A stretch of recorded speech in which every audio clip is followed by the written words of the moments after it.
I am so tired of you acting like you speak for the people of the state of Indiana or the city of Indianapolis. You do not speak for me or anyone I know. Now listen, you two jerks. Jerks on the right. I miss Poached Egg Lady.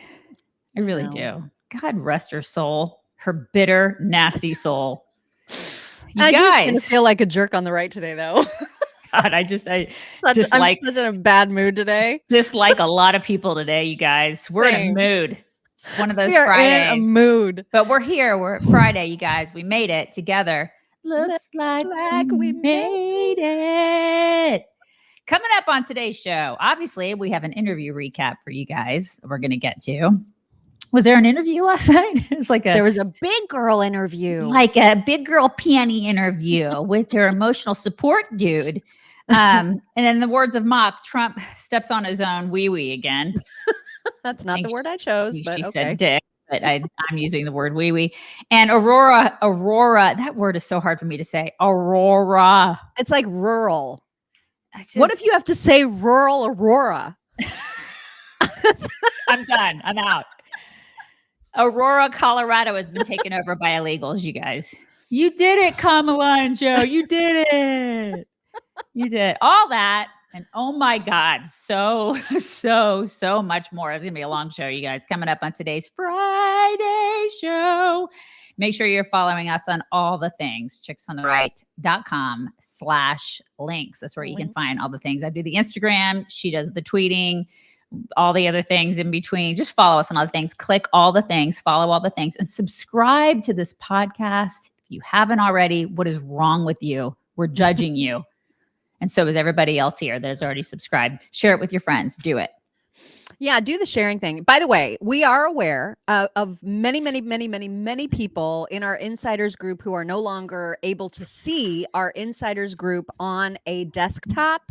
This has been reported to us a gazillion times. Yes. And as always, we have absolutely no control over it because it's Facebook effing us again.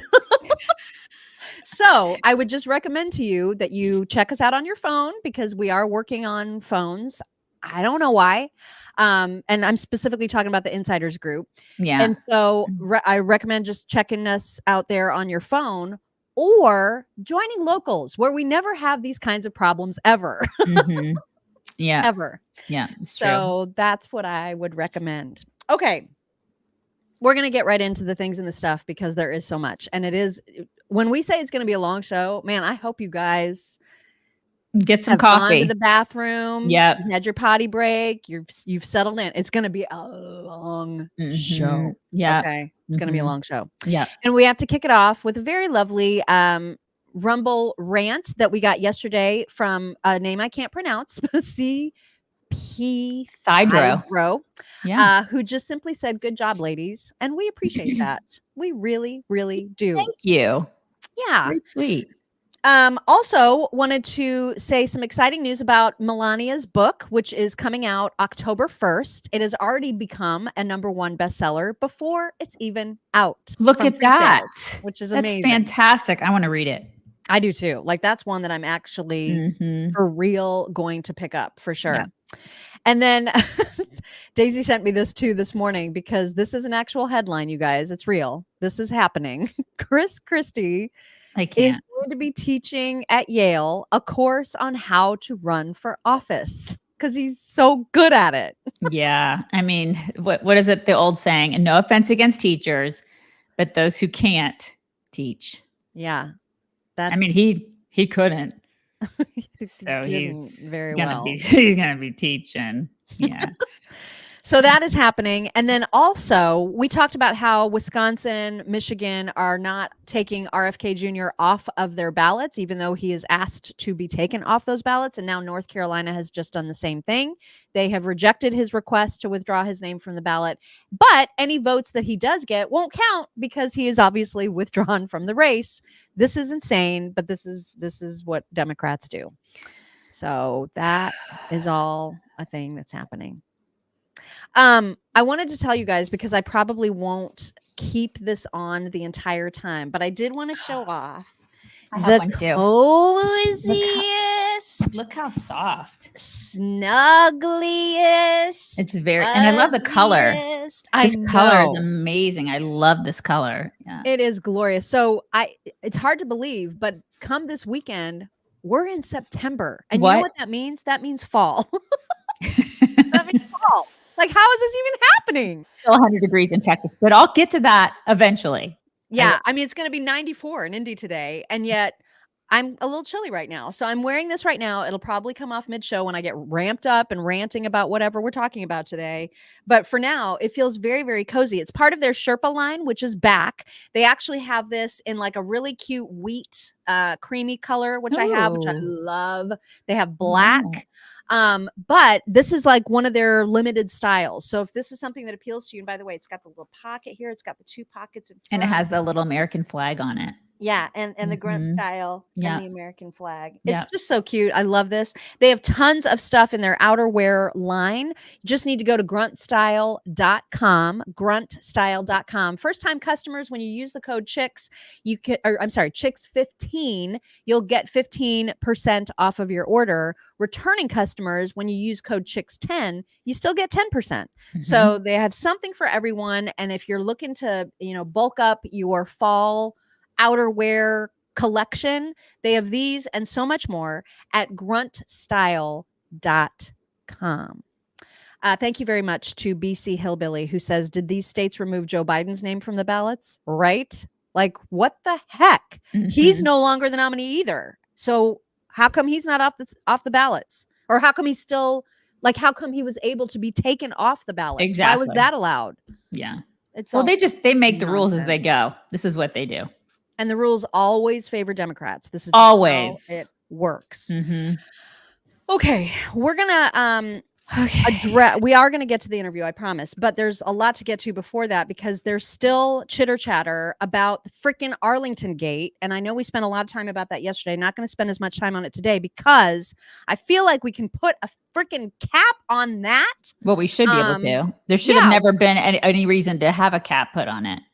This is just the dumbest story ever. And I thought Greg Price put it really, really well when he said the media has decided that the biggest scandal of the last day is not that 13 Americans were killed in Afghanistan 3 years ago due to Biden-Harris incompetence. It's not that he was rude to the GoldStar families by checking his watch and only wanting to tell them about his own son dying. It's not that Kamala bragged that she was the last person in the room making the decision that led to their death, that she's never reached out to the GoldStar families, and that not a single person was fired, has ever faced accountability. And it's not that on the anniversary of their deaths, Joe Biden was at the beach and Kamala was nowhere to be found. No, they've decided that Donald Trump showing up to Arlington Cemetery to honor those fallen soldiers at the invitation of their families who gave him permission to take pictures, that's the biggest scandal. That's how dumb the media is. I can't. Well, that's how much in the Democrats' pocket they are too. It's a propaganda arm of the DNC. It's maddening. And then the Army yesterday released a statement on the incident, the altercation, whatever it was. They were saying that consistent with our rules, there was an employee that there was pushed aside. They were professional and they just tried to not create any more disruption. They've decided not to press charges. And so the Army is considering this matter closed. So it was an interesting statement from a military branch about this scandal, but this is what they said. And then there was a GoldStar mom asked about this in a TV interview. Kelly Barnett invited the former president to Arlington. Her son, Marine Staff Sergeant Taylor Hoover, died at Abbey Gate. What would you say to people who may be pro-Trump, anti-Trump, whatever their politics might be, who just feel like that's not a place for politicians or for politics? I would have to say, are you in my shoes? I invited him. My son was murdered under the Biden-Harris administration. Yeah. That's what she would say. I'm surprised they allowed that on MSNBC. Honestly, same. Yeah. But good for her. But this is what should, good for her and good for the families for wanting that moment that Donald Trump was honoring their family members with them. They wanted it captured on film. That was their choice. And they matter more than anybody else. Their opinions matter more than anybody else on this situation. And that should have put a cap on it, right? But since it didn't, since people are still all about it, then this should absolutely put a cap on it, because this is an ad that Biden released in May of 2010 during a campaign. I can promise you. Look where he is. We will never forget. May God bless you all. May God protect you. Oh, it's a political ad. Look at that. It's the very thing that they said that Trump was doing, which he wasn't doing. But Biden did it, and that's weird. It's so weird. It's okay for him. Weird. I can't. Yeah, double standards. Double standards. Yeah, Absolutely they were so up in ridiculous. arms about this when it wasn't a political ad. He was there for the families. Biden did a blatant political ad. It And literally crickets. said it at the end. Yeah, I know what I approved. mean? I approved this message from Arlington. So if that doesn't end this discussion, I don't even know. I Yeah. don't even know what will. They can But- all suck it. Yeah, ridiculous. All right. And so we do have other stuff to get to before the interview, because we're going chronologically through the news of the day. And the news of the day yesterday, we talked about it in yesterday's show, as a matter of fact, that there was still some hullabaloo around whether or not the September 10th debate is going to happen because of this open mic, muted mic drama, right? So the Kamala team was trying to say, well, I mean, the mics should be open, and that's Trump is afraid, and they should be open, when the rules that they had agreed to initially were that the mutes would be muted. Now muted. Trump has always said, I don't give a shit. I mean, my words, not his words, but he's always been like, I will do open mic, I will do closed mic, I will do any mic you want, because he is not afraid. And Kamala is the one that's been all over the place about this. Well, finally, yesterday, after our show, ABC News came out and said, we're making a decision, and the decision is the rules are going to stay the way they were. The mics will be muted, period. And so that put a cap on it, but it also raised the question, well, what's Kamala going to do now? Because she wants the open mics. Right. And one of her people said, update. Our latest understanding is that even though Trump said Monday he would be fine with an open mic, his handlers don't trust him to spar live with VP Harris, and they're asking ABC to ignore his comments and keep the mics muted, or else they will back out of the debate for a third time. Swear to God. We have been asked to accede to Trump's handlers' wishes on this point for the sake of preserving the debate. We find the Trump team stance to be weak Okay. and remain in discussions with ABC on the final rules. Hey, Brian. They're there, Brian. And that's why Ben Shapiro was like, bitch, please stop trying to manufacture excuses to avoid debates. He agreed to 3. Exactly. You agreed to 1 with the original rules and 1 provisionally, and then you tried to change the provisional rules. You are the campaign of cowardice. Yeah, as evidenced by that stupid interview last night that we'll get to. Yeah. I mean, they're just just stop it. The gaslighting it's at a level I've never seen before. Right? Just shut up and take all the seats. All of you. every last seat. Good. And let's just remind everybody how Kamala does in debates. This is when she was debating she was running for president. She was in a primary debate against her now boss, Joe Biden. And this is how she behaved on the debate stage. Keep in mind, he is actually a voice of reason in this exchange, because he is trying to suggest that we need to pay attention to that little piece of paper called the Constitution. This is insane. Order. Senator Harris, you have said that you would take executive action on guns within your first 100 days, including banning imports of AR-15 assault weapons. That's right. President Obama, after Sandy Hook, more than 23 executive actions, and yet here we all are today. In recent days, former Vice President Biden has said about executive orders, some really talented people are seeking the nomination. They said, I'm going to issue an executive order. Biden saying there's no constitutional authority to issue that executive order when they say I'm going to eliminate assault weapons, saying you can't do it by executive order any more than Trump can do things when he says he can do it by executive order. Does the vice president have a point there? Some things you can, Many things you can't. Let's let the senator answer. Well, I mean, I would just say, hey, Joe, instead of saying no, we can't, let's say yes, we can. Let's be constitutional. We got a And constitution. yes, we can. So the first. I Remember? Yeah, it's crazy when he's the voice of reason. What the hell is even happening? I mean, but he hasn't paid much attention to the Constitution during his, presidency. I just, my God, the two of them together. Our standards so low. So low. They are just like they're below the ground at this point. It's astounding. They are 30,000 leagues under the sea. They really are. It's remarkable. And I don't even know what a league is, honestly. Well, neither do they. They definitely do. Kamala definitely doesn't know what it is. So yeah.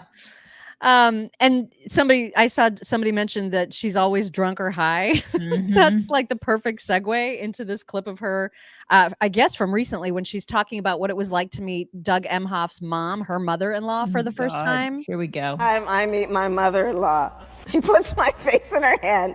She looks at me and she says, oh, look at you. You're prettier than you're on television. Mike, look at her. No. Oh my God. No one loves her jokes more than her. And the cackling.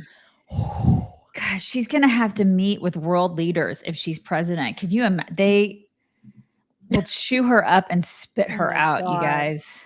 What a freaking nightmare this lady is. She's insane. There was an amazing flashback to when journalism was a thing, or at least tough questions were a thing, because we certainly didn't see that in last night's interview. Nope. But back in 2003, and I think this is when she was running for attorney general, she was a prosecutor. And I don't know who this is that's talking to her. It seems like a radio interview, but she lied about how many cases she had actually prosecuted, and she was called out in the best way. You should be embarrassed as a prosecutor that you've had 6 cases overturned, 4 of which have been for prosecutorial misconduct. I'm glad you're correct. Ms. Harris, embarrassed. how many cases have you tried? Can you tell us how many serious felonies you have tried? Can you tell us one? I've tried about 50 cases, Mr. Fazio, and it's about leadership. Ms. Harris, why does your information, which is still published, say that you tried hundreds of serious felonies? I think that's misleading. I think that's disingenuous. Shocker. I think that shows that you are incapable of leadership and you're not to be trusted. You continue to put out information which says you have tried hundreds of serious felonies. Mr. Fazio, leadership is Can you about answer my question? working with different communities. As a career prosecutor, I've done that, which is why I, not you, have every law enforcement organization. I swear. Wait, somebody's got to check on Fazio, do a welfare check on him. Is he okay? Has he been Hillaried? Is everything all right with that guy? Because we haven't heard much. Who is that guy? And I like him. Yeah, he sounded great. Mm-hmm. Sounded great. Yeah. Just yesterday, there was a big rally for Kamala in Savannah, Georgia. It was very, very, very well attended. Now, a lot of people were like, but look, people were bussed in. I mean, listen, if they wanted to provide buses for folks from outside outside Savannah to get to see her in Savannah, I don't know how they're still wanting to see her. They just took advantage of the free transportation and went to go see her. So I know that there's a lot of people going, but that just means that it wasn't a real crowd. Please stop doing that. Please stop saying that. You guys, she's getting real crowds. There's no denying it. Yeah, because there are real stupid people that live amongst us. Of course. So just recognize the fact that she is one of them. Yeah, recognize the fact that she draws in the stupid crowd. There are a lot of stupid people in this country. We just need to recognize that. Yes, yeah, that's real. And here is one of the stupid things that she said yesterday. She was trying to describe the Constitution and ended up calling it land. He even called for termination of the United States Supreme, the supreme land of our nation, the United States Constitution. I'm sorry. What? What is it? So she's taking on the role of Biden now. She's becoming him. Wow. Okay. It seemed like that. That made no sense. The supreme land. The court. What? Constitution. Okay. How do you not know what she means? What's wrong with you? I don't know what she means. I don't think she knows what she means. I don't think she does either. Mm-mm. You guys, it is Friday, right? It is Friday. Thank you, Jesus. Thank you. It is Friday. And quick reminder, there will be no show on Monday because it's Labor Day. Hopefully you guys are all going to be off of work too, enjoying the 3-day weekend. That's right. But yeah, it's Labor Day. So the no show on Monday. But Fridays are always a good time to talk about dogs. Oh my gosh. So fuzzy and healthy. And I know, and we've even talked about this when we talk about Ruff Greens, which is this nutritional supplement for your dogs that was created by naturopathic Dr. Dennis Black, who's the founder of Ruff Greens. We've always talked about how it's a green powder that you can sprinkle on your dog's dead, dry dog food to bring it to life. But I do it a little bit differently. And I don't know if this just makes me weird or what, but this is how my girls eat it. My girls get it at the bottom of their food dish, and then their food is piled on top of it. Yeah, you're different. Why? You're different. The reason why is because the second that their kibble hits the dish, their noses are in it. And so I don't have time to pour this onto their food because I would end up pouring it onto their head. So, so what I do is I put it at the bottom, and then I put all of their kibble on top. And then they lick the bowl. And then they lick the bowl and they love it. So it doesn't matter how you choose to use it. The fact remains your dogs are going to love it. And let me just tell you, I found out I've got now the stuff that makes it so yummy and good for them.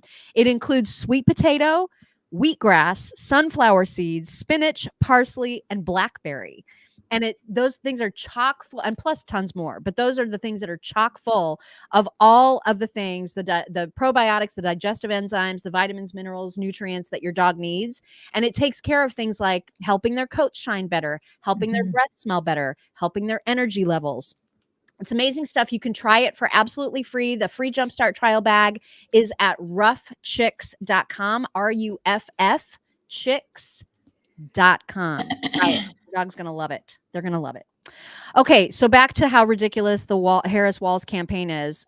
Walz was just out talking to some, I think it may have been like a union group, where he was trying to say that their campaign is going to lower taxes.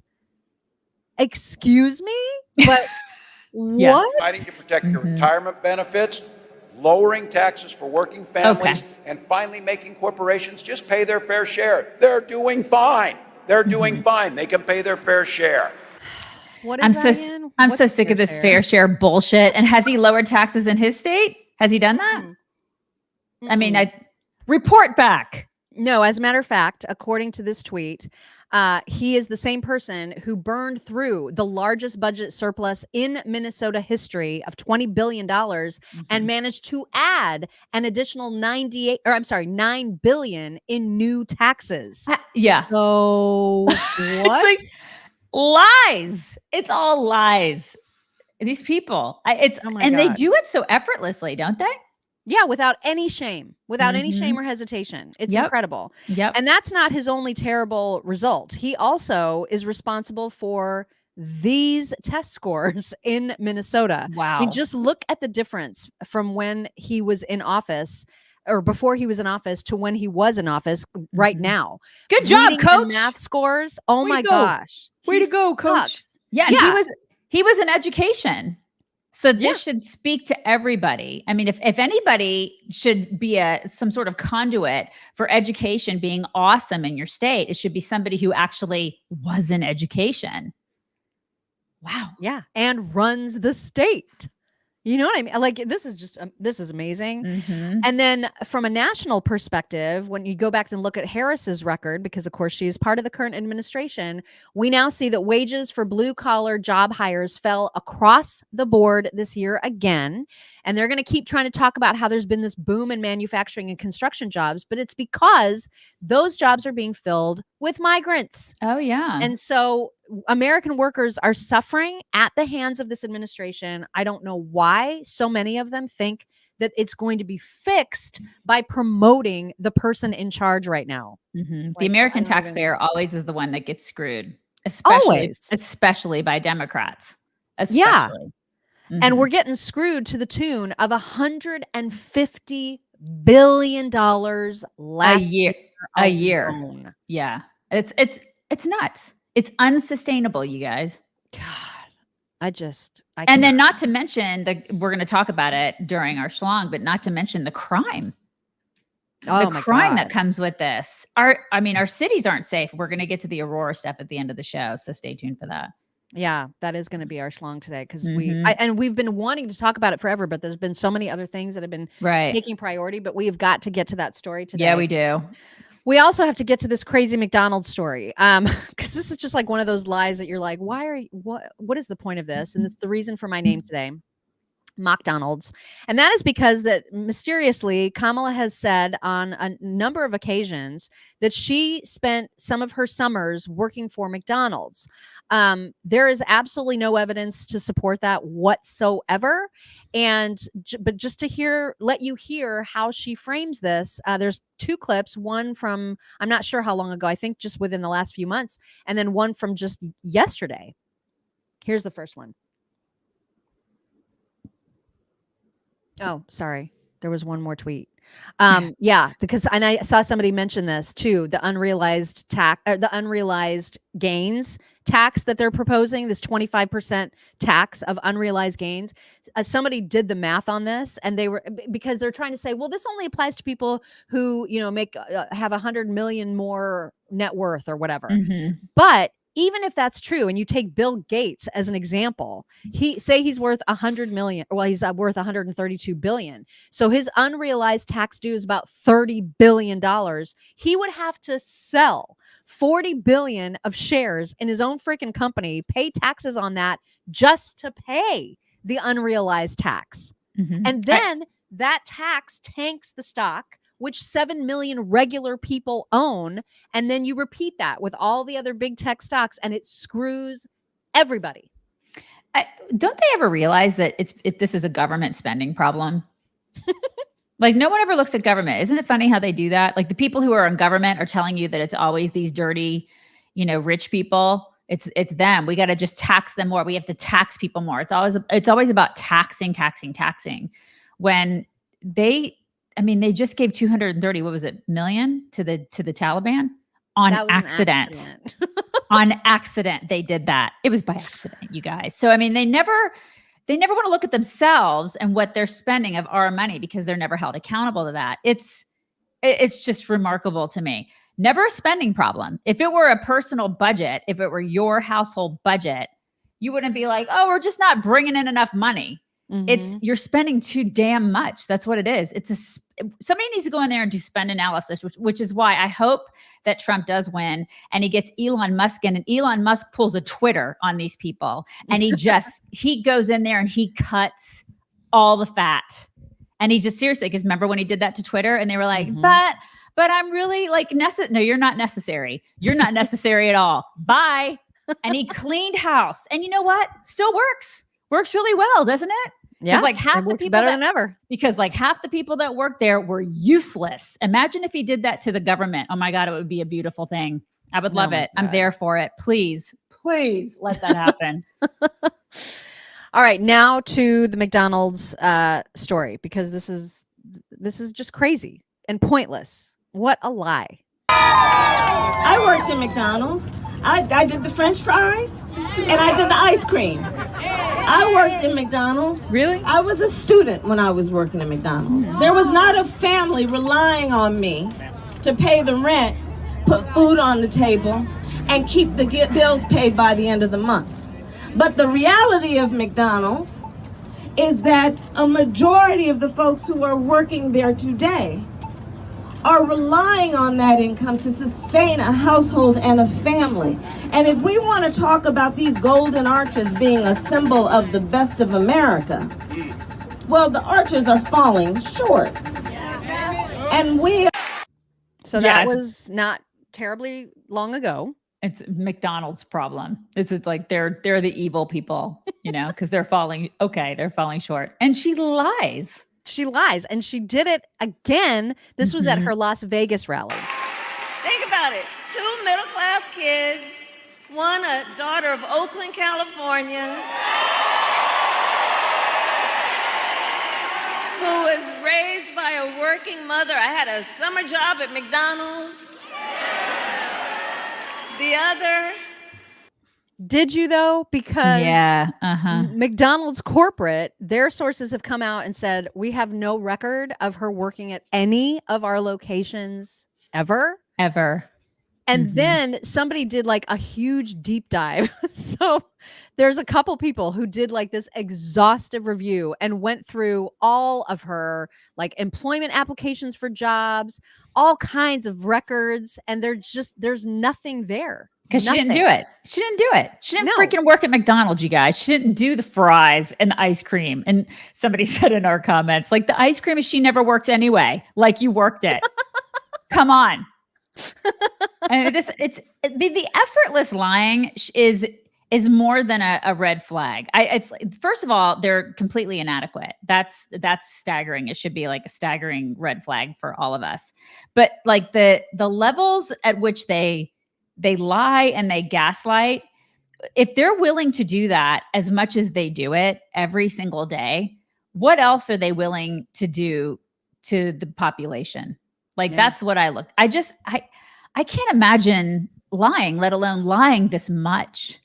And then trying to make us all feel crazy because we know the truth. We've seen the truth. We've heard the truth. And they're just lying. It's pretty brazen. Like and they just do it like it's no big deal. If people, like, if you had somebody doing that to you personally, if you were in a relationship with somebody that was lying to you on a daily basis over and over and over again, you would be like, this person is a sociopath. I cannot be around this person anymore. That's what they're doing to the American population. You guys, what are they willing to do if they get into office, if they're willing to do this to us right now? Ask yourself that. I love that somebody put this in a stolen Valor meeting. So great. so freaking great. Perfect. And then also we need to mention, because we are going to get into this whole interview last night, but it should be pointed out that Trump, who was the guy yesterday that we played who was like, Trump's just like sitting on his ass, not doing anything. Oh my God. I mean, the last 4 interviews he's done, there was an hour, almost an hour with Dr. Phil, almost an hour with Theo Vaughn, 2 hours and 3 minutes with Elon Musk, an hour and 11 minutes with Sean Ryan. Her interview was like a half an hour. I know initially they were saying it was 18 minutes, but it was around 26, 28. We've got the exact number that we'll show you in just a little bit.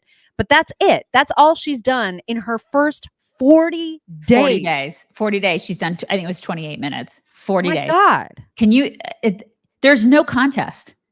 And it was produced and it was scripted, and we'll get to that. But it wasn't off the cuff. It wasn't like everything about that was, it's like she was following a script. And I believe that some of it was thrown out. That's what I believe. People, there's rumors to support that belief, and we'll show you those as well. But here's a little bit of good news, really good news, actually, if you consider the fact that we just got through the DNC, the convention, which is supposed to give people a pretty big bump afterwards. And according to Nate Silver's election models, it did not give her a bump. In fact, Trump is pulling ahead. So he's favored to win the presidency, according to Nate Silver right now, at 52.4% compared to her 47.3%. That could have something to do with RFK as well. Right. Unless they cheat. Exactly. Unless they do all their shenanigans. And whenever Trump is mentioned, there are some people that get super, super triggered at the lamestream media stations. One of them is Chris Haze. I don't know who made this, but it is so perfect. It's just this short little clip of him just breathlessly freaking out about ever hearing anything about Trump ever. And it's absolutely perfect. Democracy. January 6th. Trump. Bless his heart. He's so scared. He's so scared. He's I love scared. The orange man, you guys. And then interestingly, Axios used to be, I thought, pretty level. Like they were one of those online journalism outfits that seemed to be initially pretty balanced. And no, after seeing what Axios reported about Kamala's TikTok account, it is ridiculous. So that somebody put this together by the numbers, the Kamala Harris TikTok account, this is what Axios said. She gained 2 million followers in the first 24 hours since she became the presidential nominee. And now she has over 4.8 million followers. The first 6 TikTok videos of hers had more than 113 million views combined as of earlier in the month. But what they did not mention is that when Donald Trump then got a TikTok account, he gained 3 million followers in his first 24 hours and now has over 10.7 million. And they're just, that seems unimportant to them. Yeah. And that his first 6 videos had more than 527 million views combined as of earlier this month. So he's kicking her ass. He kind of is. On TikTok. And they don't want you to know that. Yeah. So that's weird, right? Yeah. So it's another biased like news organization. I don't even want to call them that because they're not journalists. Are there any journalists anymore? I don't know, man. Yeah. Because then, RFK's had an impact on like processed foods and that whole argument. Yep. So Time magazine back in January of 2023 had posted a piece saying why ultra processed foods are so bad for you, which I'm sure RFK and Nicole Shanahan would appreciate. Right. But now that they're saying it, now Time is like, because this was yesterday, the day before, what if ultra processed foods aren't as bad as you think? I mean, they're not so bad. And you know what? The next thing will be like, the deep state isn't so bad. It's not so How bad. do they not know we're gonna see this? You know what I mean? Well, a lot of people won't, because the people on the left are just going to blindly keep following the MSM, right? But people that are in our audience see it. But there are a lot of people that aren't in our audience and aren't in alternative media audiences, and so they won't see this. They'll just be like, "Well, maybe ultra processed foods are bad." They're not. It's just so predictable. It is ridiculous. It's blatant at this point. Yeah, it's out of control. Speaking of the RFK campaign, they released the best ad ever on TDS yesterday. And if you haven't seen it, you are in for a treat right now. Are you or your loved ones suffering from illnesses such as TDS, also known as Trump derangement syndrome? Do you dismiss or deny the current issues facing our country, such as historic inflation, illegal immigration, corporate corruption, World War III escalations, and the chronic disease epidemic?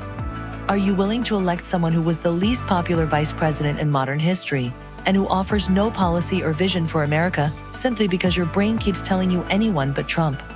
If so, you might be struggling from TDS. Introducing Independence. Independence allows you the freedom to finally think independently once again. Instead of believing everything you hear from the mainstream media, Independence allows for constructive critical thinking. I used to hear people on the news say things like, Donald Trump and the movement he has encouraged are a threat to democracy. And I instantly believed it.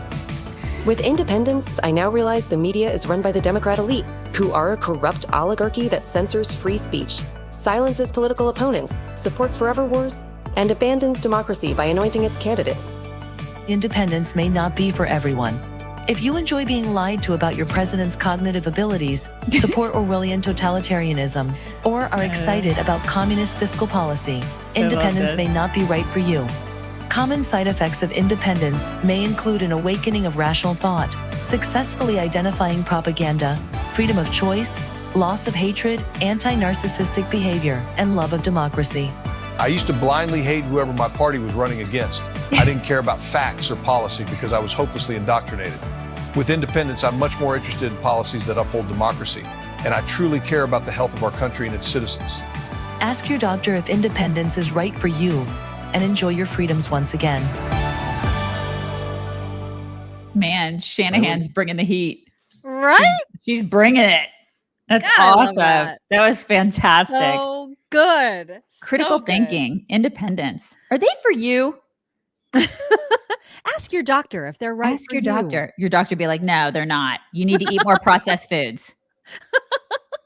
Yesterday we played a clip of Brett. I think it was yesterday, maybe the day before. We played a clip of Brett Weinstein, who's a lifelong Democrat, who has I don't know if he's had an awakening per se, but he has definitely realized how dangerous the Democrat Party has become, and he has been an RFK supporter, and so now, by virtue of RFK's decision to endorse Trump, he is sort of following suit and talking about how important it was for Trump to embrace RFK and hear him and hear all the people that support him.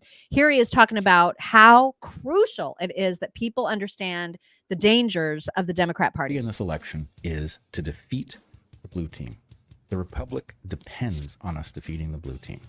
And all of us, Bobby Kennedy included, should do whatever it is that makes that most likely. Suspend my campaign and to support President Trump. And other considerations are secondary. Now, that said, I certainly hope that Donald Trump will recognize that his ascendancy to the White House is not the objective. It's what happens after he gets there, and having Bobby Kennedy on board will greatly increase the chances of doing what he has told us that he wants to do. So anyway, I didn't envision us ending up here. This does seem to be where we've ended up. Saving the Republic is vital. As I mentioned last week, we are meeting on the Capitol Mall September 29th for a rally called Rescue the Republic, Join the Resistance.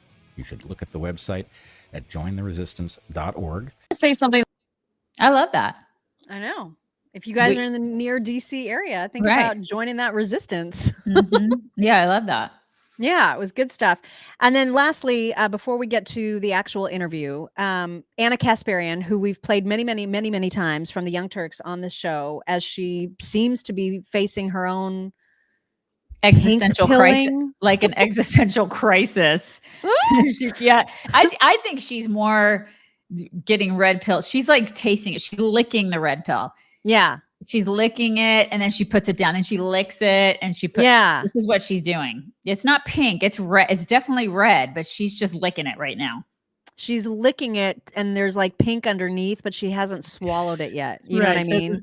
She definitely hasn't swallowed it yet. She's not swallowed it yet. Yeah. She is admitting in this clip how utterly pathetically low the standards are for the Democrat Party in terms of how they've just fallen in line behind somebody so desperately unpopular as Kamala.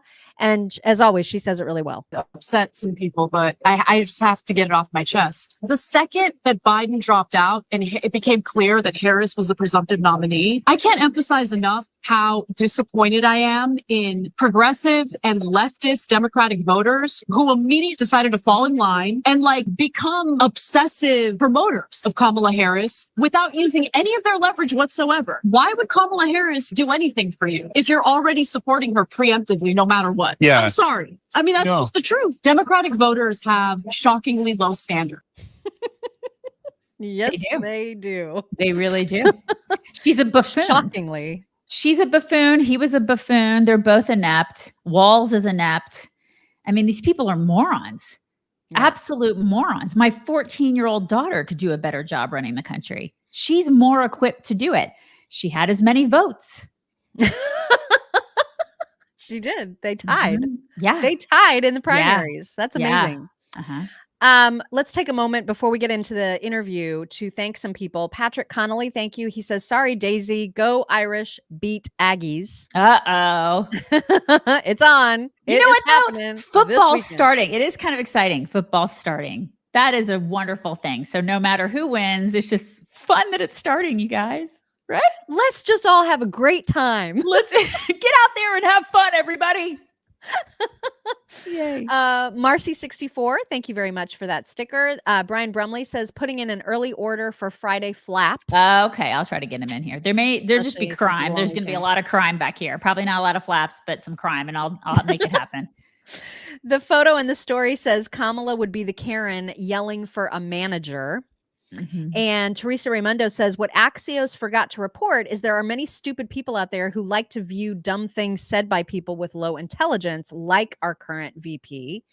And then Judith Leister, thank you. That's very, very generous. Judith says, thank you for the long show. I broke my wrist and was bruised up a few days ago when an exuberant 6-month-old standard poodle ran into me. Oh, no. Love to you, amazing chicks who always bring joy and laughter in the midst of all the things. Thank you, guys. Thank you very much for that. All right, let's get into the debate. And we're going to kick it off with what Trump said about it before You mean the interview? it happened. Yes, The I interview. keep saying that. I'm sorry. Right. Interview. Right. So here's what Trump said about it before it actually aired. What I want to do is say, why isn't it live? It's not a live interview. It's an interview that's going to be taped and then edited and then put out. So that's not even an interview. He's right. He is right. No, yeah, he's absolutely right. It's ridiculous. And it was so obviously produced, you guys. To anybody with half a brain, you could see how produced it was. Yeah. He also tweeted ahead of the interview to Dana Bash specifically, saying that she has a chance at greatness if she gives a fair but tough interview of Comrade Kamala. She'll expose her as being totally inept and ill-suited for the job of president, much as I exposed crooked Joe Biden during our now famous debate. How cool would that be for Dana and CNN? Also, the interview should not have Tampon Tim present to help with the inevitable Kamala stumbles, and under no circumstances should the transcript be allowed to be changed in any way, shape, or form. Dana and Jake were fair but firm in my CNN debate with Crooked Joe. This is a chance for Dana to reach real stardom while at the same time doing a great service to our now failing country. Good luck, Dana, and do the right thing. She failed. It was a pretty big fail. She failed miserably. I mean, pretty big fail. Yeah, she led the witness. Yeah, she led the witness and then had no follow-ups. Yep, completely. It was a failure. It was awful. That was bad, you guys. Bad. Yep. Questions I thought were great. That some of the questions I was like, thank you for asking that question. And then she would have let Kamala just do the things and then not push back. Terrible interviewer. Yeah, it wasn't good. And we'll get to a lot of that. But this also took place beforehand. One of Kamala's reps was on with Fox's John Roberts. And you have to listen really closely because you'll hear John Roberts respond, but it's kind of in the background. But this cat is trying to say that no one has ever cared about having policies on candidate websites. God. He's like, since when have we cared about that? And way in the background, really quietly, you'll hear it. John Roberts says, since forever?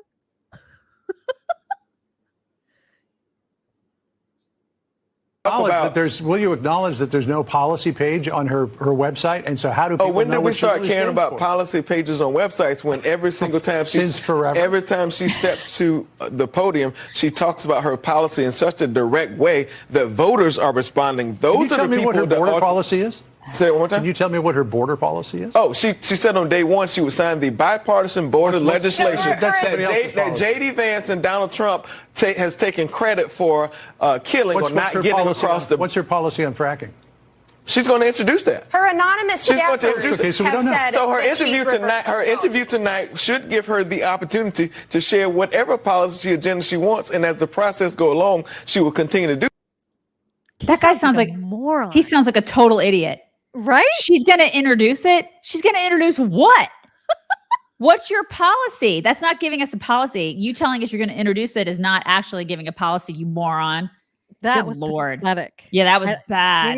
They need to lose that guy because he's not good at his job. Fire him immediately. And that's the thing, is that she keeps sending out surrogates that sound like morons. She needs to be out there like Trump talking about her policies. But she can't because she doesn't have any. There was a lot of chitter chatter ahead of the interview from people saying that they'd heard it was going to be 18 total minutes of interview time. And so they were asking, this is Jason Miller, one of Trump's reps, asking, what's being cut out and why aren't they going to be releasing a full transcript? Like what's going on with that? It did end up being longer. We've got the stats on that we'll show you. But we need to get into the interview itself. Now, they did release one clip, like a teaser, in advance of the interview going live at 9:00 last night.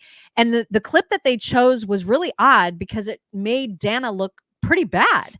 because this is where, as Daisy said, she was leading the witness. She was literally feeding Kamala multiple choice answers to choose from to answer the question. I don't know why this was the choice that they made, but here is the teaser clip that they released first. Generally speaking, how should voters look at some of the changes that you've made, that you've explained some of here in your policy? Is it because you have more experience now and you've learned more about the information? Is it because you were running for president in a Democratic primary?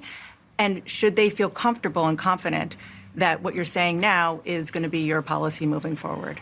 Dana, I think the most important and most significant aspect of my policy perspective and decisions is my values have not changed. You mentioned the Green New Deal. I have always believed, and I have worked on it, that the climate crisis is real, that it is an urgent matter to which we should apply metrics that include holding ourselves to deadlines around time. We did that with the Inflation Reduction Act. We have set goals for the United States of America and by extension the globe around when we should meet certain standards for reduction of greenhouse gas emissions, as an example. That value has not changed. My value around what we need to do to secure our border, that value has not changed. I spent 2 terms as the Attorney General of California prosecuting transnational criminal organizations, violations of American laws regarding the illegal passage of guns, drugs, and human beings across our border. My values have not changed. Oh my God. First of all, it's not the SAT, like you don't get a multiple choice list. Right. Was it because of this or was it because of that? Or let me guide you and lead you into doing, because you're so much of an idiot that I know you can't answer the question correctly, which she didn't because it was a total word salad. And when it comes to climate change, she talked about the metrics and the time and it made zero sense. It was a complete word salad. She sponsored an EV mandate. Like she wanted after 2030, she said this. I mean, she wanted a certain number of cars to be EV cars. So what does she think? This is the kind of stuff that we want to know as American taxpayers. We're like, what is your policy? What do you actually believe? What are your values? Specifically, she's not saying that. She's not saying anything specific. She's just dancing around, saying all the same bullshit stuff, the shit metrics and time and blah. She makes no sense. And you can tell she has a tell when she's struggling to come up with like an actual policy. She'll talk about the significance of issues. Right. That's like one big tell that it's a crutch of hers that she says, well, the significance of my feelings on this issue or the significance of this issue, it just buys her time to make up more words to put in the salad. And it doesn't mean anything. That's not policy. Right. That's not a what, and it's not a how. We want to know the what and the how. How are you going to do it? What are you doing? How are you doing it? I got nothing last night. She said nothing. She did have one, I thought this was her one good moment, where she basically dodged a question, and it was the right strategy, I think, for her to do, because it kind of elevated her above the issue. And this is the only smart answer I think she gave in the entire interview. It was when she was asked about Trump's comments about her not actually being black. About your opponent, Donald Trump. Okay. I was a little bit surprised. People might be surprised to hear that you have never interacted with him, met him face to face. That's going to change soon. But what I want to ask you about is what he said last month. He suggested that you happened to turn black recently for political purposes, questioning a core part of your identity. Yeah. Any same old tired playbook. Next question, please. That's it? That's it. Her issue. And that was it. And that's probably the best thing she could have done, honestly. Perhaps, but it also got her out of answering a question. If she would have chosen to answer it, she would have ended up just like completely insulting Trump and how ridiculous it was for him to make those comments. Like she wasn't going to come out badly, I don't think, on that question at all. And the fact that she was just like, I'm not even going to respond to how dumb his attack on that was, I think it elevated her in the only moment she handled well, the only one in that entire interview, I thought she handled well, considering. Okay. I mean, I still think it was, I mean, somebody said she was condescending. I found it to be a little condescending too, but I don't think it, I mean, in my mind, I didn't see her as being elevated. I thought, oh, she dodged a question. All right. She got to do that. She's not gonna dignify that comment. Yeah. with an Okay. answer. Well, if there's one thing she's not, it's dignified. Yeah. Well, but that in that one moment, I thought, okay, well, that was probably a good way to handle it. The rest of it, nightmare. Yeah, but I would definitely not call her elevated in that moment. It's just she got to do that because she's only done one freaking interview with Dana Bash. So I guess good for her. Okay. Yeah. Dana also asked her about the immigration stuff, the border stuff. And it's amazing that there was no pushback in this back and forth about the fact that she's been in this role for 3.5 years. Mm-hmm. Everything Kamala ever says is about what she did as a prosecutor. Right. And then she actually tries to blame Trump for the border problem. This was a big one is immigration.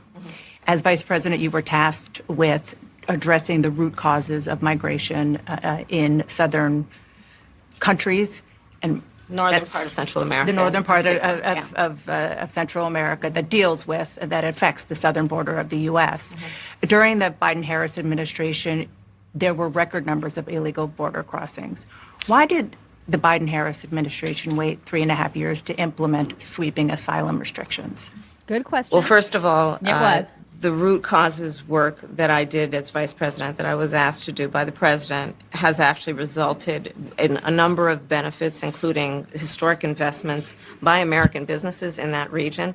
The number of that's great. immigrants coming from that region has actually reduced since we began that work. But I will say this, that Joe Biden and I and our administration worked with members of the United States Congress on an immigration issue that is very significant to the American people and to our security, which is the border. And through bipartisan work, including some of the most conservative members of the United States Congress, a bill was crafted, which we supported, which I support. And Donald Trump got word of this bill that would have contributed to securing our border. And because he believes that it would not have helped him politically, he told his folks in Congress, don't put it forward. He killed the bill. Oh my God. Yeah. So the first thing I heard there was that she took all our tax money and she invested it in other countries. And then what are the results of that? Nothing. It's been awful. Yeah. Like super excited to invest in other countries while our country is a huge dumpster fire right now. Thanks, Kamala. That's awesome. Glad you got to the root causes and you just threw a bunch of our freaking money in when we're broke. That's the first thing I heard. And then she blamed everything on Trump. Orange man bad. That's again. And there was no, Dana never said, okay, but like, what did you do? Because that Congress, they put together some bill that didn't go anywhere because it was a shit-tastic bill. After you reversed all of his policies and people started flooding into the country. Right. And then they're just now starting to unreverse some of those. Why didn't Dana ask about that? Yeah, well, because she sucks and it was produced and she's on her side and she wants her to win. That's it. I mean, it's so obvious to anybody with half a brain cell. That's precisely what was going on in this interview last night. Dana is in the bag for her. She wants her to look good. It was so obvious.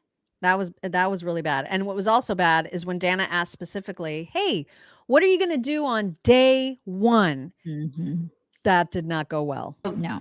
There are a number of things. I will tell you, first and foremost, one of my highest priorities is to do what we can to support and strengthen the middle class. When I look at the aspirations, the goals, the ambitions of the American people, I think that people are ready for a new way forward. In a way that generations of Americans have been fueled by hope and by optimism. I think, sadly, in the last decade, we have had in the former president someone who has really been pushing an agenda and in an environment that is about diminishing the the character and the strength of who we are as Americans. Okay. Really dividing our nation, and I think people are ready to turn the page on that. So what would you do day one? Day one, it's going to be about, one, implementing my plan for what I call an opportunity economy. I've already laid out a number of proposals in that regard. What are they? Which include what we're going to do to bring down the cost of everyday goods, what we're going to do to invest in America's small businesses, what we're going to do to invest in families, for example, extending the child tax credit to $6,000 for families for the first year of their child's life, to help them buy a car seat, to help them buy baby clothes, a crib. There's the work that we're going to do that is about investing in the American family around affordable housing, a big issue in our country right now. So there are a number of things on day one. No, she's gonna do a lot. She's gonna be damn busy on day one. That's a lot. She's writing checks with our money. There's a lot of shit on day one. I mean, it's just nonsense. And that was one of the few times that Dana actually pushed back, because the original question was, what are you going to do on day one? Right. Because she didn't answer it. Salad. And then she was like, okay, but what are you going to do on day one? I bet you're not answering the question. And we really need you to maybe answer one question in this 28-minute bullshit interview. Maybe just one. Could you answer one? That would be great. One would be great. Wow. Okay. Dana did take advantage of a little piece of Ben Shapiro's advice, which we played the other day, which was that Trump needs to, in the debate, Trump, all he needs to do is just say, so why didn't you do it? Why didn't you do it? Why didn't you do it? And so I don't know if Dana was listening to Ben, but here was one of her questions. I've been vice president for 3.5 years. The steps that you're talking about now, why haven't you done them already?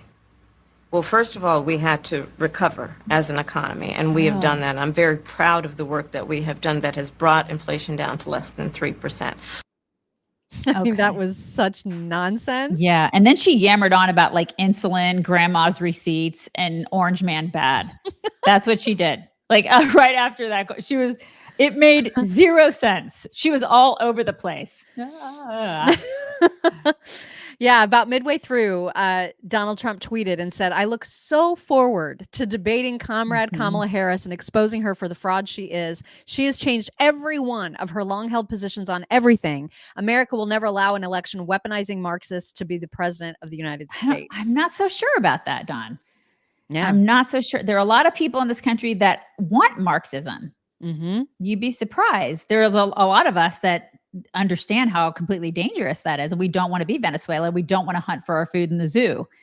But then there are like half of us that are like, I mean, it'd be a lot easier if we were just socialists. Because I don't mind waiting in line for bread. It's fine. It's fine. So it's not that easy. But yes, I'm sure he's salivating to debate her, because I think he'll do great. I hope so. I very much looking forward to watching that fiasco take place. Please, for the love of God, whoever is in charge of it, do not make it at 9:00. Please. It's so going to be at 9:00. It will. It totally will. One of the worst mess ups that she had in this entire thing was the fracking question. And we're going to start it just with a quick reminder of exactly what she said back in 2019 when she was asked this question. And I've forgotten about this longer version of her answer, because you've probably all seen the one where she simply says, oh, there's no question that I'm for banning fracking. And there's just that clip. But she actually went into great detail, invoking the emotional connection to her nieces in her answer. So when you hear her say, my values haven't changed, remember that she said this. I mean, this is what she said. There's no question I'm in favor of banning fracking. We have to just acknowledge that the residual impact of fracking is enormous in terms of the impact on the health and safety of communities. I think about this issue through the lens of my baby nieces, who are 1.5 and 3 years old. And when I look at those babies and I think about what the world will be like in 20 years if we don't act, I'm really afraid. And as it relates to those Republicans in Congress, where I've now been for 2.5 years, every one of those members need to look at the babies, the grandbabies in their life, and then look in the mirror and ask themselves, why have they failed to act? And in 2019, you said, quote, "There is no question I'm in favor of banning fracking." Fracking, as you know, is a pretty big issue, particularly in your must-win state of Pennsylvania. Sure. Do you still want to ban fracking? No, and I made that clear on the debate stage in 2020 that I would not ban fracking. As vice president, I did not ban fracking. As president, I will not ban fracking. God, she's a liar. In 2019, I believe, at a town hall, you said you were asked, would you commit to implementing a federal ban on fracking on your first day in office? And you said, there's no question I'm in favor of banning fracking. So yes. So it changed in that campaign? In 2020, I made very clear where I stand. We are in 2024, and I've not changed that position, nor will I going forward. I kept my word, and I will keep my word. What made you change that position at the time? Well, let's be clear. My values have not changed.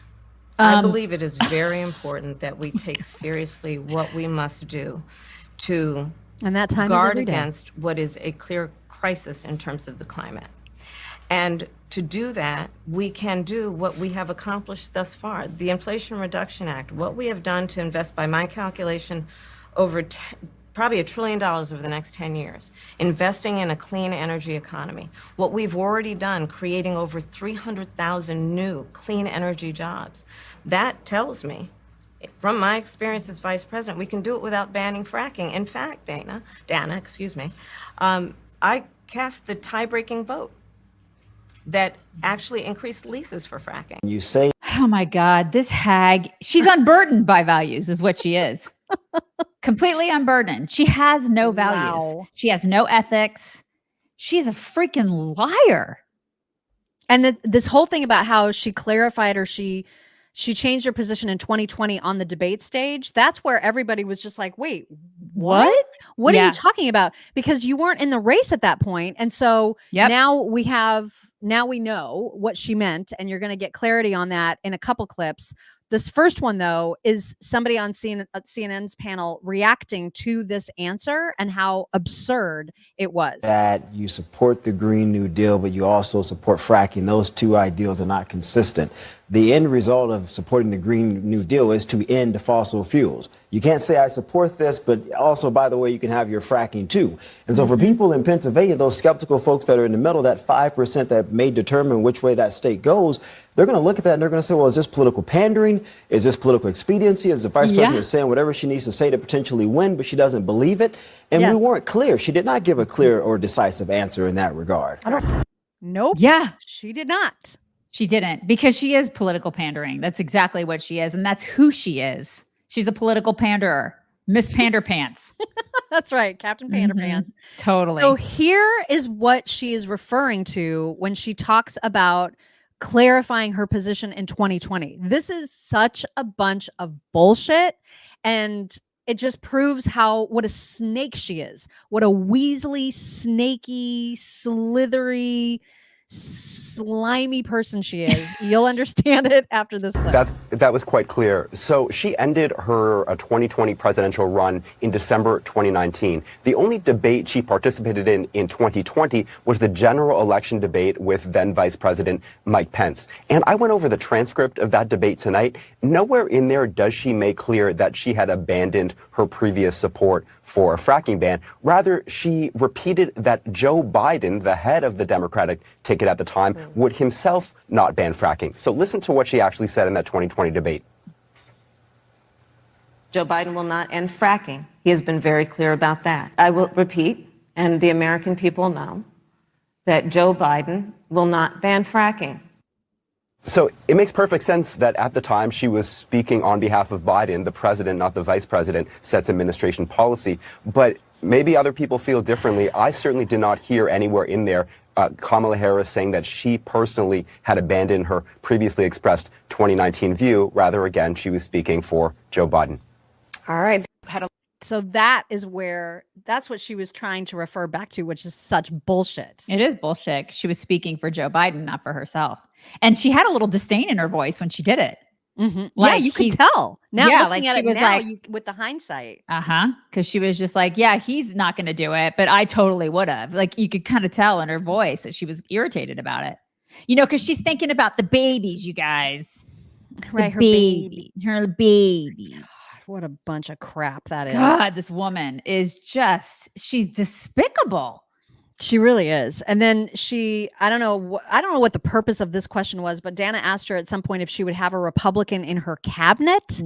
And here was that exchange. A lot of Republican speakers at the convention. Will you appoint a Republican to your cabinet? Yes, I would. Yeah. Anyone yes, in I mind? would. Totally. No one in particular in mind. We got 68 days to go with this election, so I'm not putting the cart before the horse. But I would. I think it's really important. I have spent my career inviting diversity of opinion. I think it's important to have people at the table when some of the most important decisions are being made that have different views, different experiences. And I think it would be to the benefit of the American public to have a member of my cabinet who was a Republican. It's totally going to be Adam Kinzinger or Liz Cheney. Yep. And Liz Cheney, there's a tweet from her a couple of years ago just ripping her. Really? Oh my God, ripping Kamala and talking about how awful she is. Yeah, I read it this morning. And still, Liz Cheney, she's a snake. She'll probably be in her cabinet if she's elected. Those two are just gross. Or, like Anna Navarro or Eva Longoria. Because, they're politicians now. Yeah, Liz Cheney is not a woman of color. So I don't know that she's going to be eligible to serve in the Kamala cabinet. Adam Kinzinger is a woman, so that would work. Totally. And he's a disabled woman. So there's right. that. He is. So he's got all the qualifications. Totally. And Walz can give him some tampons. So it'll work out really well. Yeah. There was also the moment where Dana asked about that phone call, the phone call that Kamala got from Joe Biden telling her, hey, listen, I'm dropping out and you're up, essentially. And so she gave like this ridiculous starry-eyed giddy story about how she was cooking up something in the kitchen. The auntie, can I have more bacon crap? Yeah, there was the whole bacon story. It was so dumb. I'm not It was. playing it because it was just dumb. But when she finally got around to the actual call, Dana had also asked her, did he say right away that he was going to endorse you, or did you have to ask for that endorsement? And Kamala tries to pretend that she didn't really think about herself. No, you guys. she would never do All that. She cared about was her good buddy, Joe Biden. He was very clear that he was going to support me. So when he called to tell you, he said, I'm pulling out of the race and I'm going to support you. Well, my first thought was not about me, to be honest with you. Yeah. My first thought was about him, to be honest. To be honest. I think history is going to show a number of things about Joe Biden's presidency. Right. I think history is going to show that in so many ways it was transformative. Screen. Right. It was transformative. I mean, it set the country on fire. It put us into a spiral. Really, it started with Obama and it put us into a spiral because that's who's running the country. But when people say to be honest, and they say it twice, they're not being honest. Nope. Just a pro tip.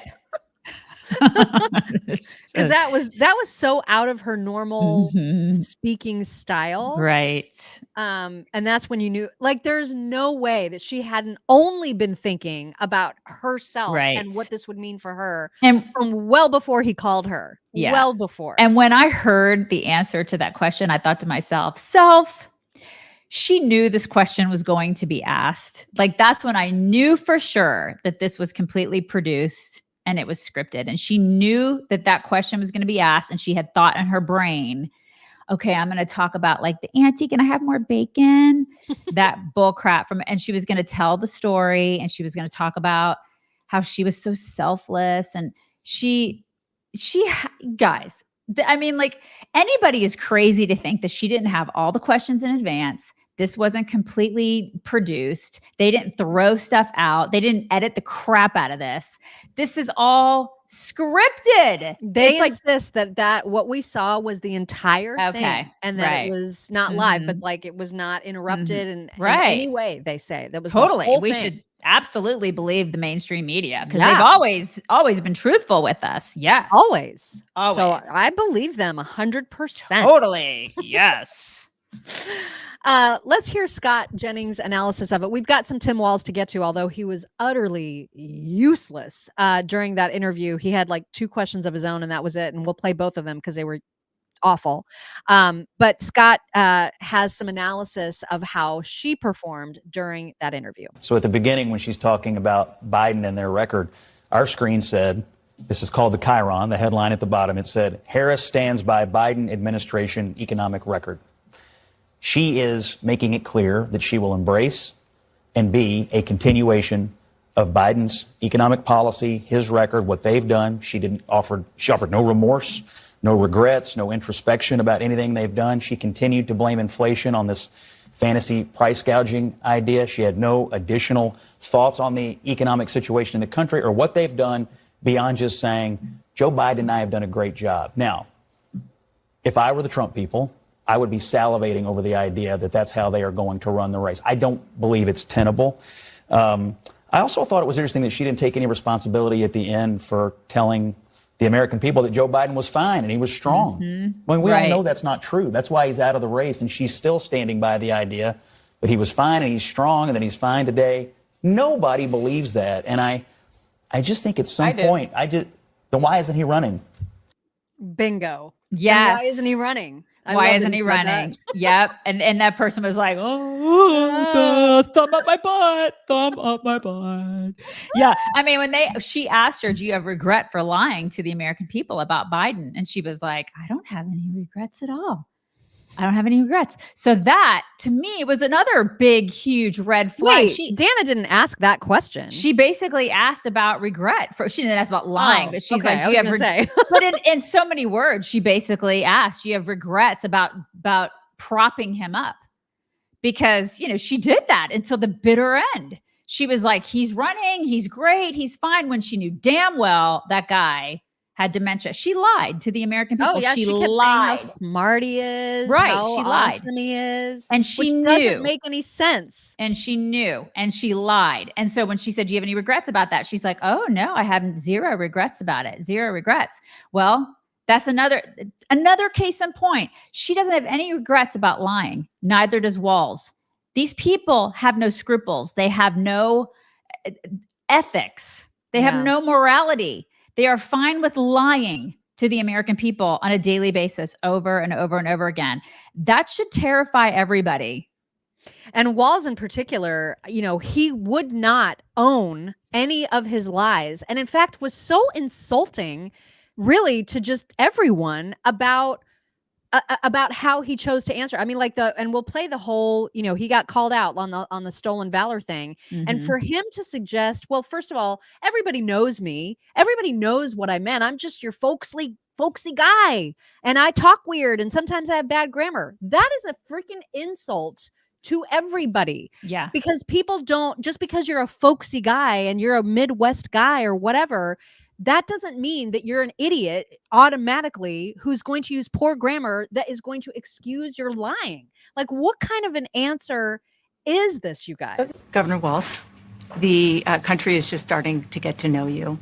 I want to ask you a question about how you've described your service in the National Guard. You said that you carried weapons in war, but you have never deployed actually in a war zone. A campaign official said that you misspoke. Did you? Well, first of all, I'm incredibly proud. I've done 24 years of wearing the uniform of this country. Equally proud of my service in a public school classroom, whether it's Congress or the governor. My record speaks for itself, but I think people are coming to get to know me. I speak like they do. I speak candidly. I wear my emotions on my sleeves, and I speak especially passionately about our children being shot in schools and around guns. So I think people know me. They know who I am. They know where my heart is. And again, my record has been out there for over 40 years to speak for itself. And the idea that you said that you were in war, did you misspeak as the campaign has said? Yeah, I said we were talking about, in this case, this was after a school shooting, the ideas of carrying these weapons of war. And my wife, the English teacher, told me my grammar is not always correct. But again, if it's not this, it's an attack on my children for showing love for me, or it's an attack on my dog. I'm not going to do that. And the one thing I'll never do is I'll never demean another member's service in any way. I never have, and I never will. Oh my God. He dodged that question like he dodged actual combat. Seriously. This guy, what a schmuck this guy is. I can't. And I wish she would have pressed on not just that one incident where he misspoke, but all the times that he's been introduced falsely and just nodded along with it. He uses and the never title. corrected anybody ever. He used it for gain so many times, and she never pushed him. It's stolen valor, and he's done it many times. It wasn't just once, and it wasn't poor grammar. It wasn't that at all. My English teacher wife says it's poor. It wasn't. You engaged in stolen valor, and you did it on numerous occasions. It wasn't just one time, and you did it to get to places that you wanted to be. You did it to your advantage, and that's gross. It's completely gross, and it's not because you're folksy and you don't speak our language. And I don't want to know you. And I don't know where his heart is. What I know of it so far is I'm very disgusted by it. And so for him to keep saying that, oh, people know me, they know my heart. No, what they know is that you're a big fat liar. You're a big fat liar, and you jerk your kid on stage. Yeah. And so we kind of question your heart. We've questioned it. Clay Travis, unimpressed. He said, Kamala's not good in this interview, but my goodness, Tim Walz is the dumbest person to ever be on a presidential ticket. Did he not know he was going to get asked about his lies? He said falsely claiming to carry guns in war was a grammar mistake. God, I cannot let Vance at him. I can't wait. Oh my God, that's going to be glorious. It will be fireworks. I cannot wait for this debate. Do we know when that is? I don't. It cannot come soon enough. They really can't. Yeah, they really can't. The other question, of course, was about his lie about he and his wife using IVF to result in their 2 kids, which we now know is not true. It was intrauterine insemination, which was I remember back in the day when I did it, it was like $250. It was not IVF, which costs many thousands of dollars. And here is Dana asking him about that. You had to clarify that you had said that you and your wife used IVF, but it turned out you used a different kind of fertility in order to have children. And then when you ran for Congress in 2006, your campaign repeatedly made false statements about a 1995 arrest for drunk and reckless driving. What do you say to voters who aren't sure whether they can take you at your word? Well, I've been very public. I think they can see my students come out, former folks I've served with, and they vouch for me. I certainly own my mistakes when I make them. No, you The one thing I'll tell you is I wished in this country wouldn't have to do this. I spoke about our infertility issues because it's hell, and families know this. And I spoke about the treatments that were available to us that had those beautiful children there. That's quite a contrast in folks that are trying to take those rights away from us. And so I think people know who I am. They know that record. They've seen that. I've taught thousands of students. I've been out there. And I won't apologize for speaking passionately, whether it's guns in schools or protecting of reproductive rights. The contrast could not be clearer between what we're running against. The vice president's position on this has been clear. And I think most Americans get it if you've been through that. I don't think they're cutting hairs on IVF or IUI. I think what they're cutting hairs on is an abortion ban and the ability to be able to deny families the chance to have a beautiful child. Well, we're cutting hairs on you being a complete liar. We're cutting hairs on that. That was amazing. Yeah, right. Amazing deflection, avoidance. He did seem a little nervous, though. Is it just me? Maybe it's just me. He's probably a little nervous. He's admitted openly that he's not good at these sorts of things. Well, because he's folksy. Well, he's gonna. Well, you know who's good at it? JD Vance. He's good at it, like really good. Really good. So this is it's gonna be really awesome. Ben Shapiro, very unhappy with Dana's performance. He said her lack of follow-up to virtually any difficult question was egregious, a full-scale betrayal of her supposed journalistic profession. Half a dozen easy follow-ups would have totally fried Kamala's circuits. Bash knew it, which is exactly why she didn't do it. Of course not. Of course she didn't do it because she wants it's like I said, it's scripted. This is the total length of that interview, 26 minutes, 38 seconds. And that's according to Frank Luntz, who timed it to the very millisecond. Can you even with this? I know. That's it. I mean, and there were 2 of them, you guys. 2. She interviewed 2 people in 26 minutes. despicable. Pathetic. Utterly and completely pathetic. Wow. I think Frank also said, I realize a lot of people think Kamala Harris has done well so far in this interview. I disagree. A good debater will find it easy to challenge her. And him. Yeah. Both of them. Both of them are losers. God. God. And then there was this person. This is the rumor, right? So this Polly person says, one of my good friends from college is a managing editor at CNN and told me and a few others that they had 41 minutes of tape, but that Kamala and her team objected to over half of the already taped interview. This tells us what most of us already knew. She and the DNC own the mainstream media. She made them take out the part where Dana said, how can you fully support the Green New Deal and fracking at the same time? She didn't have an answer for it except to say that she'll get it done. What does that even mean? I believe every bit of this. Every bit of it. Does seem plausible. I believe all of it. I mean, of course, this is what happened.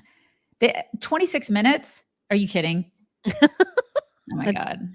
Ridiculous. And then lastly, we have a tweet from Scaramucci who said she did well. She's going to win. Okay. All right, Mr. Pompadour. That absolutely cracked me up. Oh my God. Scaramucci.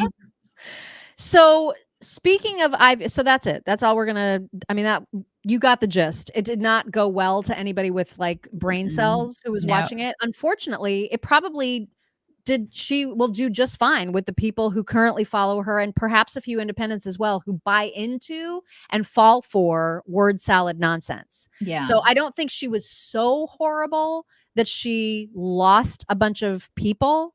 I just don't know that she moved the needle one way or the other. No, because the people that are voting for her are the people that we showed in our video yesterday that are like, she's going to bring our income down.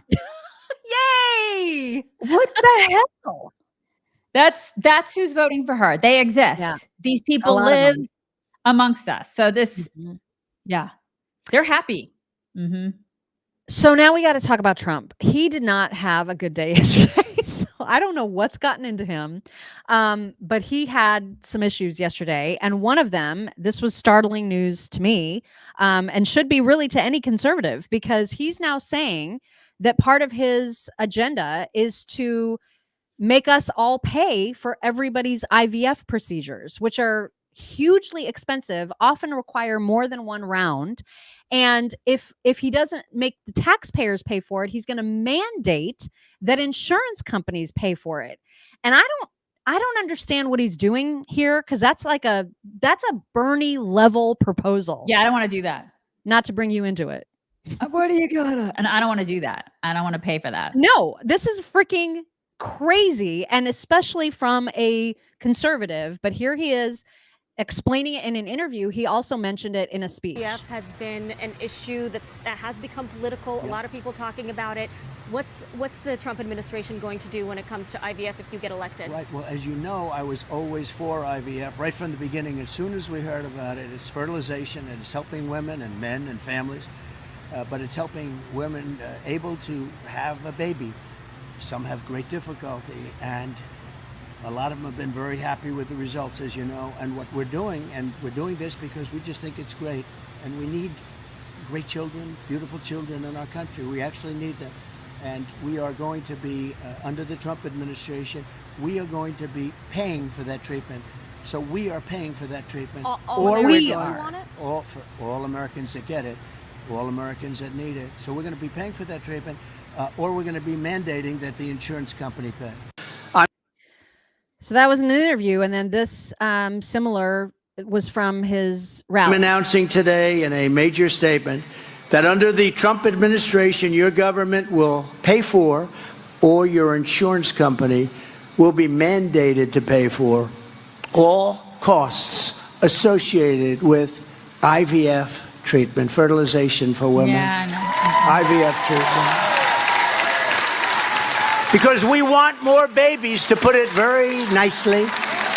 And for this same reason, we will also allow new parents to deduct major newborn expenses from their taxes, so that parents... Listen, I love babies. I love babies and puppies and old people more than anything. I really do. I mean, who but doesn't? I got to tell you, I'm so sick of paying for everybody else's crap. Right? I'm tired of it. That's not conservative. And it's antithetical to what we stand for. So if people are like, oh yeah, we should really do this because it's babies, it's not conservative. Stop it. It's just, this is so. Stop it. It's you're replacing one thing for another, and you're saying that it's okay to do because it's babies. Doesn't matter what it is. I'm sick of paying for everybody else's shit. Stop it. That's not what conservatism is. So stop saying that this is okay when something else is not okay. Just stop it. Yeah, I mean, it's just that was bad. I don't know why. Yeah, and I love him. Advising him to do that, right? I like him. But I'm a conservative, and this is not. No, stop it. It's like enough already. Enough. I'm so sick of this bullshit. So I wanted to show this because I'm about to ban this person because this is nonsense. I'm sick and tired that any time we talk about a huge news story related to Trump, if it's negative, I get this bullshit. I am tired of it and I'm not putting up with it. Period. So I'm going to say that you're going to see in a minute how big of a deal this has become in the Trump supporting world. So when he messes up, I'm going to talk about it, whether you like it or not, Bonnie. And here, Bonnie, she's about to take her jacket off. I'm about Bonnie. to take the jacket off. The jacket is off, man. I am coming so off, sick of that Bonnie. shit. She's about to throw it on the ground. He makes mistakes. Now I'm going to defend him on this next one a little bit because he's just so bad of a communicator sometimes, but I will defend him against all of the negativity that he's getting from the pro-life community. But people, you need to know about it. Okay. You just need to know. Well, I mean, that's what we do. We give you guys informing you. This is what we do. Oh my God. So then the next thing that got him in a big heap of trouble, like way more trouble than the IVF thing, because at least with the IVF thing, you can hear Elon like looking at him saying, we need more babies. Like we need to do everything we can for. And we do. We do need more babies, but I don't need to pay for your babies. That's not my responsibility to pay for your babies. Since when is that a conservative idea? We don't do that. Your babies are not my responsibility. I'm sorry, but they're just not. If that hurts your feelings, I'm sorry that hurt your feelings. I'm not here to make your feelings feel good. Sorry. Yeah, Bonnie. Sorry, Bonnie. Yeah. So then the question, that same interviewer, and I don't know her name, I'm sorry, but she asked, what is he going to do about voting for or against Amendment 4 in Florida? So there's this, amendment that basically pro-life people, especially in Florida, this is a huge, huge deal. This is something that Lila Rose has been, really, really, really hammering on. And it is to basically undo the 6-week ban on abortions after 6 weeks, right? So currently Florida's law is that if you're past 6 weeks, sorry, no abortion for you. This amendment would reverse that and then also allow abortions up to birth. Okay. So it's crazy. And most pro-lifers are like, obviously you have to make sure that we keep the ban. That's what we're all about. That's the whole pro-life movement. And so Trump was asked about that, and here's how he answered the question. Everyone does. You overturned Roe, and you want abortion to be a states' rights issue. In Florida, the state that you are a resident of, there's an abortion-related amendment on the ballot to overturn the 6-week ban in Florida. How are you going to vote on that? Well, I think the 6-week is too short. It has to be more time, and so and I've told them that I want more weeks. So you'll vote in favor of the amendment? I'm voting that I am going to be voting that we need more than 6 weeks. Look, just so you understand, everybody wanted Roe v. Wade terminated for years, 52 years. I got it done. They wanted it to go back to the states. Exceptions are very important for me, for Ronald Reagan, for others that have navigated this very, very interesting and difficult path. Okay, so. All right.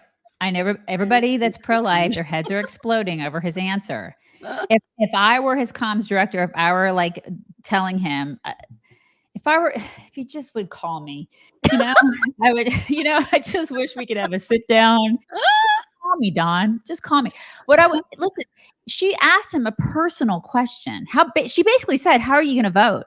Because he's a Florida resident, and he's a Florida resident, and she's voting on. Right? How are you going to vote? I would have been like, "That's actually none of your business." I would have said that's, if I were him, honestly, I would have said that. I would have been like, that's none of your business. I overturned Roe v. Wade. I returned that to the states, but how I vote on it is none of your business. Next question. That would have been amazing. Because it really is none of her damn business how he chooses to vote for things. He did the job of a conservative president, but what he chooses to do on his own damn free time is his business. You know what I mean? And so now everybody's heads are exploding because they think that he's going to like do something. Why? Why did he do that? Why? I mean, you guys, the reaction. And I am just showing you a tiny fraction of the zillions of people in the pro-life community who are literally now walking away from him over this answer. I know, it's so ridiculous. Dumb. I'm not So saying dumb. I agree with them, but this is the kind of shit. When I say that he steps on his own dick, this is what I'm talking about. So he loses people So dumb. when he says this. And like, you know, this guy is like, if you guys don't think this is going to hemorrhage voters from both the pro-life movement and those who are against socialized medicine with the IVF thing, you're kidding yourselves. This is all leftism.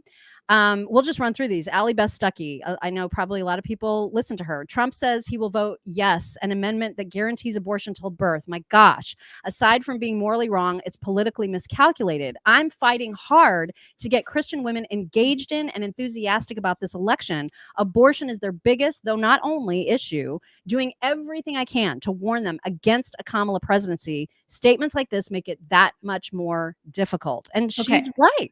I mean, okay, all right, that's fine. But what? The alternative is Kamala? I know, You're and that's what's for so Kamala.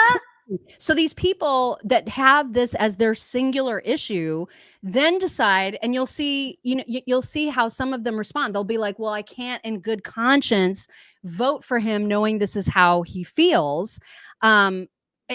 And that it's an extreme position. This Amendment 4, it's extreme to allow late-term abortions. He overturned Roe v. Wade. What is wrong with these people? I know, but look at without a God. reversal, I think we're going to look back at this as the moment he lost the election. God. That thump you heard is the entire pro-life movement going under the bus. We can hardly overstate the scale of his betrayal. Things will never be the same. Okay. I mean, and listen, people on the right who make this their one issue are just as bad as people on the left who make this their one issue. I'm putting that out there. And if you don't like that I said that, I don't care. Because why would you vote just on this issue alone? Why would you do that? And yet there's so many people that are. That's why I'm bringing this up. I know, I feel understand. Like it's important for listen. people to I know it's how important this issue is to some people. I totally get it. I get it. I know. I understand why we're talking about this. But why? Why would you put all your eggs in this one comment that Donald Trump made? I don't care how he votes individually. I don't care. I care about what he did. Yeah. And what he will do. Right. But then those same people will be like, well, he's outright saying he will never vote for, or he'll never sign off on an abortion ban. These are the same people that feel like he is betraying them with every single comment like that he makes. And so I don't know how you make them come around after that. If they're constantly hearing him, you know, and I know he's trying to win an election, right? And so they're constantly hearing him go against the things that they want him to do, that they trusted him to do. Then you start seeing comments like this. I looked for every excuse I could to vote for him. I flipped back and forth after his statement today in which he actively chose to side against protecting life. I am now 100% out. All right. I hope he loses, and I hope the GOP has a serious reckoning. No, the GOP won't have a reckoning. You're just going to get a freaking commie as a president. So congratulations. Congratulations. Exactly. On that. So you feel good about what you've done, if that's the case. I don't understand how that makes you win. Yeah. Yay. But I mean, it's like an Eric Erickson. He was like, if he loses, today's the day he lost. The committed pro-life community could turn a blind eye in part to national abortion issues, but for Trump to weigh in on Florida as he did will be a bridge too far for too many. Here's another one. This is, I'm 100% voting the down ballot and not voting for Trump. He's going to lose because he decided he no longer needed the pro-life vote. Fine. You won't have our votes. I mean, this is like these people. There's so many. We could have played the whole show. Could have been this. Lila Rose rallying her entire crowd, saying, "Look, Trump, you lost our votes. You lost our votes with that comment." And even Andy McCarthy tweeted this out. He was like, adios. Like even Andy McCarthy, you guys. I just, wow. Yeah. And then they immediately try to backpedal, right? So they released this statement going, he's not said how he's going to vote on the ballot initiative. He simply reiterated that he believes 6 weeks is too short. And if you parse through his words, you can actually make a case for that. You can actually say he didn't 100% say, I am voting yay or nay. He said 6 weeks is too short. And most people actually agree with him about that. But you still have to, somebody additionally to you, because your answer for him was perfect. But if he was going to answer the question, wouldn't this have been amazing for him to say 6 weeks is too short? But of course, I will be voting against Amendment 4 because it's too radical. 40 weeks is far too long. I'm not going to be making abortion a federal issue. This is up to the states. Boom. That would have been it. Everybody would have been like, everyone would have understood that. Everyone. Yeah, And they would have also understood it's none of your damn business what I do, how I vote, and it's up to the states. Yeah, and that's what when I was in office. Yeah, when I was in office, I did that. Yeah, remember who did that? Remember I was the one who did that, and now pro-lifers are like, oh, I'm going to abandon the guy who did that. Okay. And this is why all right. He said everything. This is so perfect. If you're pro-life and concerned with his recent statements, realize this. If Kamala wins, she will impose a nationwide right to abortion. Right. She will pack the court, potentially reimposing Roe v. Wade. Yep. And if Trump wins, he will nominate pro-life judges and perhaps more Supreme Court justices. He will not block states from enacting abortion bans. Right. You might not agree with his statements or policies 100%. I don't. But those are our options. And we need to choose wisely. And they won't choose wisely. They're not going to choose wisely. They're going to choose based on emotion, which is just as bad as liberals choosing based on emotion. And shame on you for doing that. Sucks, man. This just sucks. It does suck because be a grown up. And it's like, listen, I'm pro-life too, but pick your poison, right? Pick it.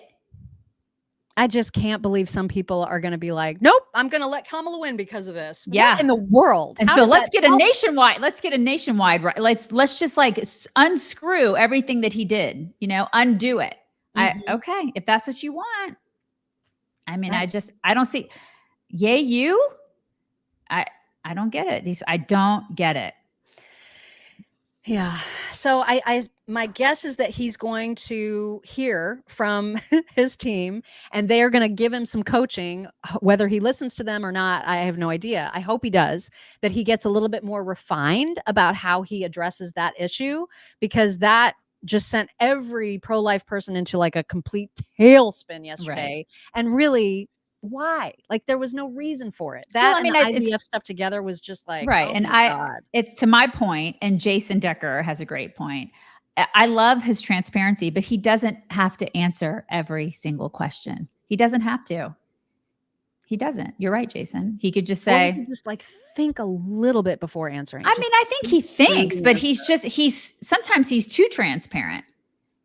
And like you say, he steps on his own dick when he does that. I think he could. Sometimes it's just none of your business. Yeah. It's just yikes. Mm-hmm. Yikes. Okay. So anyway, that's what happened with Trump yesterday. Now we're going to move on. Yeah. God. Okay.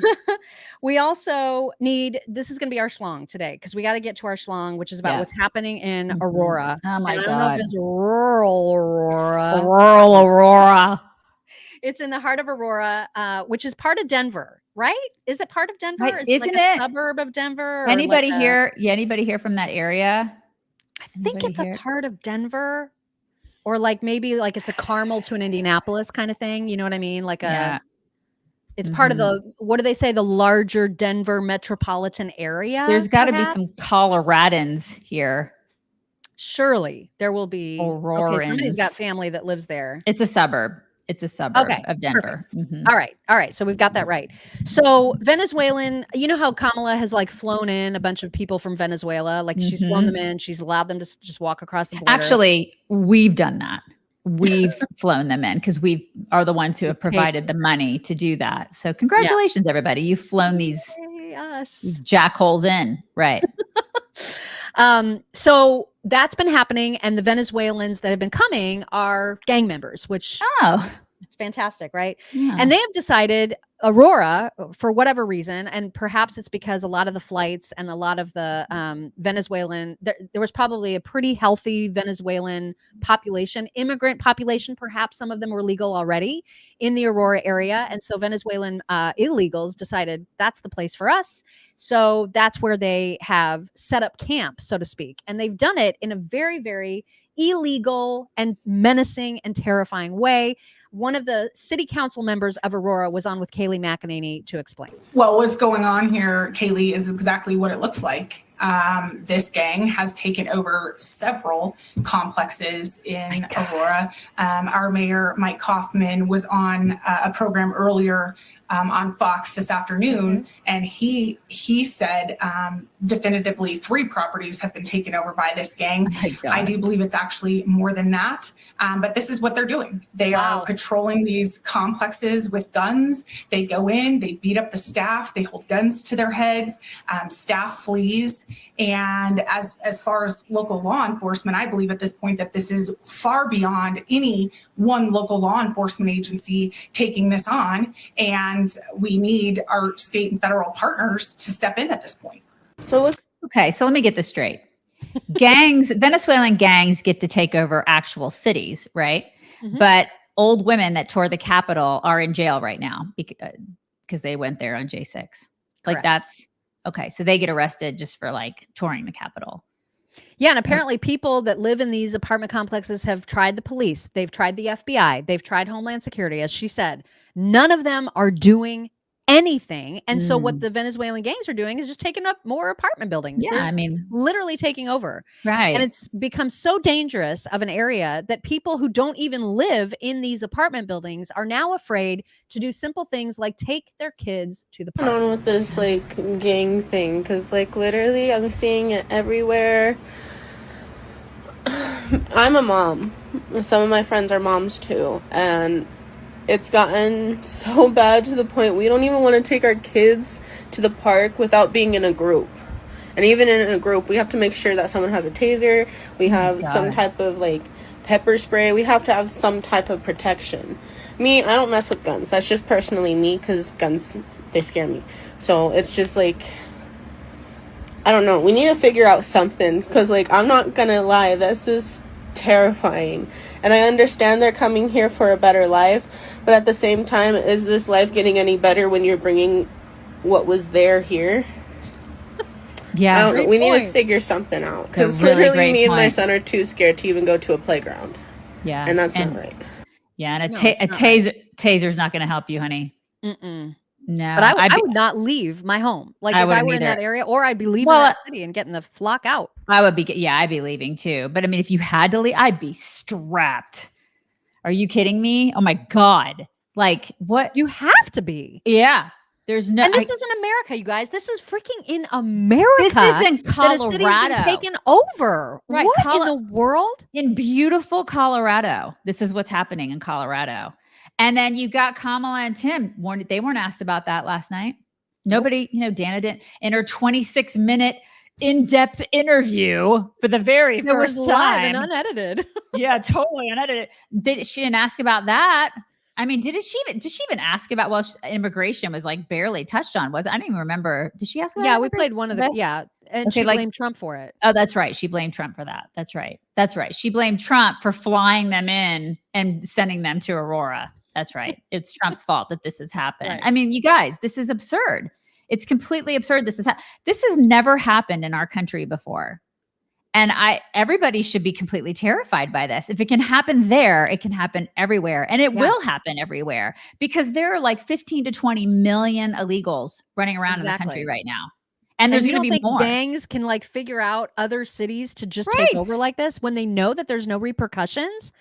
This is like something, honestly, the military should be like, we're busting into these apartments and we're freaking taking all of you suckers and we're throwing you in jail. And why aren't they? And why? I don't know.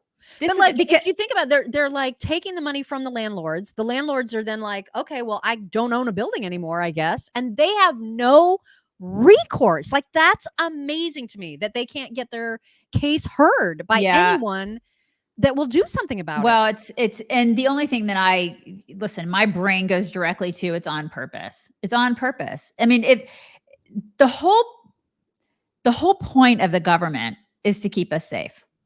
That's their main purpose, you guys. That's what one job. Yeah, they do. They have one job. That's their job. Their job is to keep us safe. That they're not keeping these people safe.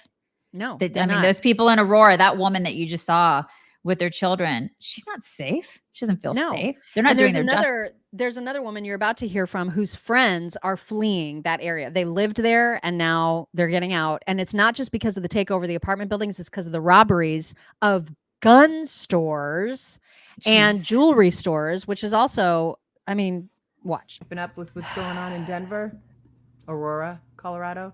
I have friends there, actually, that are leaving. They hightailed it out of there. They're not taking the chance to see if it gets better. It only took 2 apartment complexes and 3 gun stores getting robbed and jewelry stores by these Venezuelan gangs who have now paired up with MS-13. And they're gone. They're not waiting around.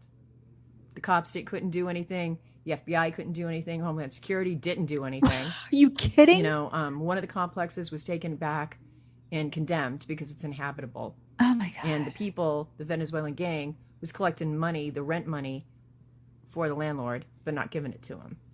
And there was nothing he could do about it. They just took over. Those are your sanctuary cities that you love so much. Yep. And you're mad at us, patriots, who are like, close the damn border. Mm-hmm. You know, they did rob 3 gun stores and a couple jewelry stores. And now the new thing is they're dressed up like Amazon workers and they're doing home invasions. Oh my God. So guys, be very careful, because the closer we get to this election, if you're expecting an Amazon delivery, just leave it outside for a little bit. And if you have to open the door, really check your surroundings, because they're bum rushing the doors. Just be very, very, very, very, very careful. Dangerous times, guys. It's bad. First of all, I never open the door for an Amazon I don't delivery, either.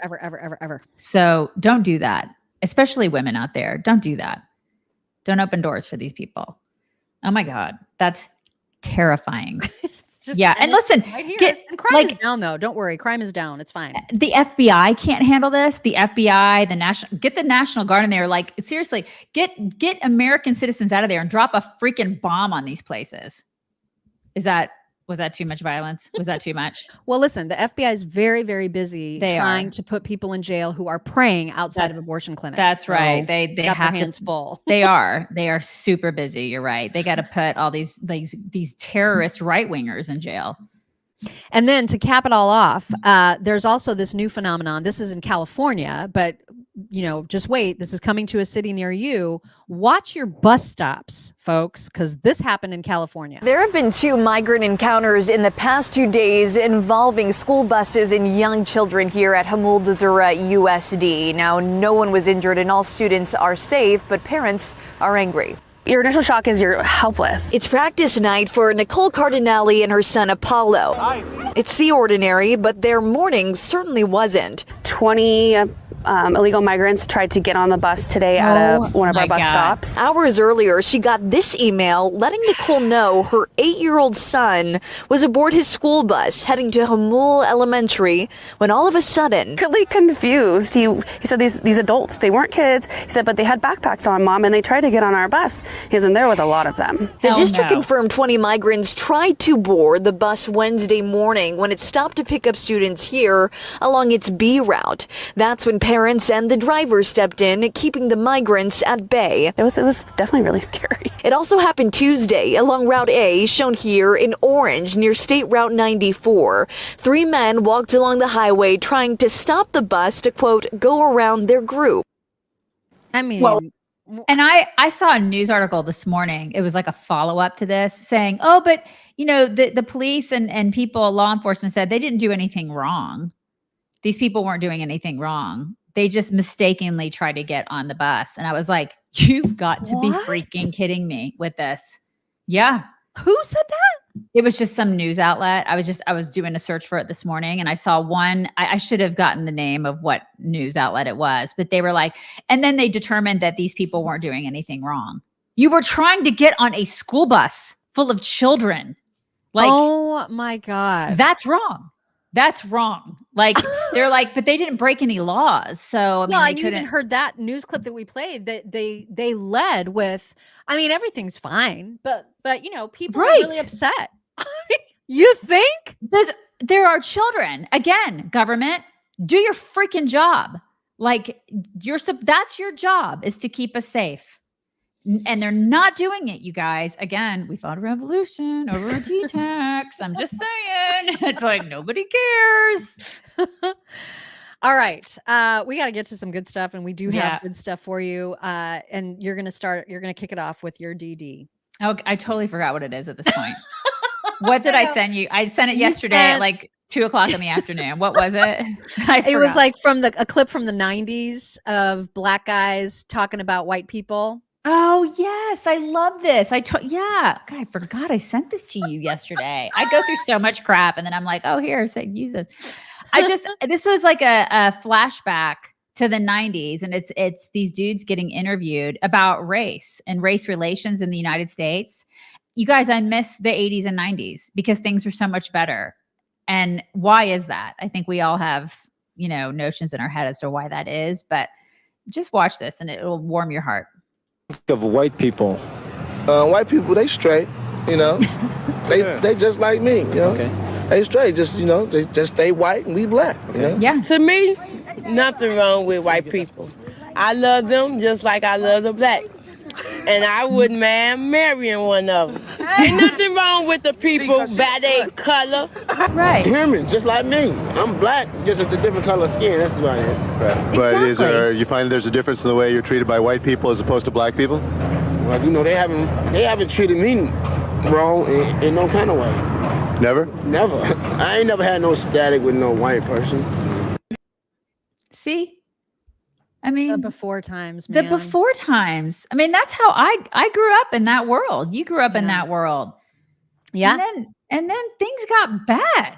Things got bat shit. What in the world? I blame Obama. We are going to get to all of your very, very generous and kind super stickers and locals tips after we get through our My Pillow talks, because we've got some good stuff. Actually, this one isn't even a My Pillow talk, but it was just a cute news story that so applies to our show.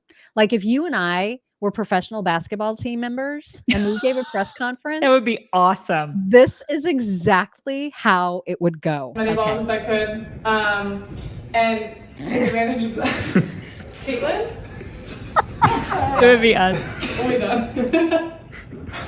Oh, Lex. It would so be us. I'd be smacking her. I would be the one going, shut up, just shut up. I'm trying to be professional. Stop it. And she would be so giggly.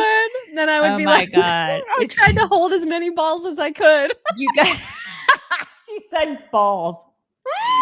He said balls. Oh you guys, God, one time on the radio, we were laughing so hard we couldn't finish a segment. I thought we were going to get fired. Like this was on the air on FM radio. We could not stop laughing. Live. Yeah, we could. Live. Like kind of laughing where you're laughing so hard you make no sound. You're crafting. You're like crying, laughing. It was both of us. We couldn't go on. We had to go to a commercial. It was so bad. Our producer was so mad. Wasn't that with Matt? I think it was with Matt. And I think it was with Matt and the program director. I'm like, we're going to get called into his office. We're never coming back here. We're going to get fired so hard. You know how sometimes you get the church giggles and you no can't stop. Them. You can't. You can't stop. This is a really, really good duet. Is it a duet? It's a stitch. It's a really, really good stitch. It's of a barista. It starts out a barista, and I'm going to pause the screen so you can read it because what she is saying is so mind-numbingly stupid that you will not believe your eyes. Here it is. Go ahead and read that. I saw this yesterday. I'm dying. This is so great. Unpopular opinion, but I think being a barista is one, if not the hardest job out there. The constant movement, making coffees, even when you don't want to, showing up after you got misgendered the previous day, cleaning stuff you really don't want to. Pay us more. This is my favorite. So this guy decided to stitch it. This guy, I don't even know if he is a brain surgeon or But if I he's love just it. pretending to be one. But his response is everything. So great. 28-hour brain surgery. That must have been hard. Hard. I used to be a barista. It's so great. Perfect. Absolutely Yes, perfect it really response. was. Uh-huh. There is nothing better than hearing Esty, our friend Esty, do a Kamala impersonation and then tie it to a dog's head tilt. You guys, is there anything more precious than a dog's head tilt? I ask you. Today is today. And yesterday was today, yesterday. Tomorrow will be today, tomorrow. I love him. So live today. So the future today will be as the past today. That dog. As it is tomorrow. I freaking Yeah. love that. Okay, 2 more, and then we have so many thanks to Look give at out. the cat. Okay, you're gonna love this cat because this is the face this cat is making as a result of smelling his owner's feet. Oh my God. Just watch.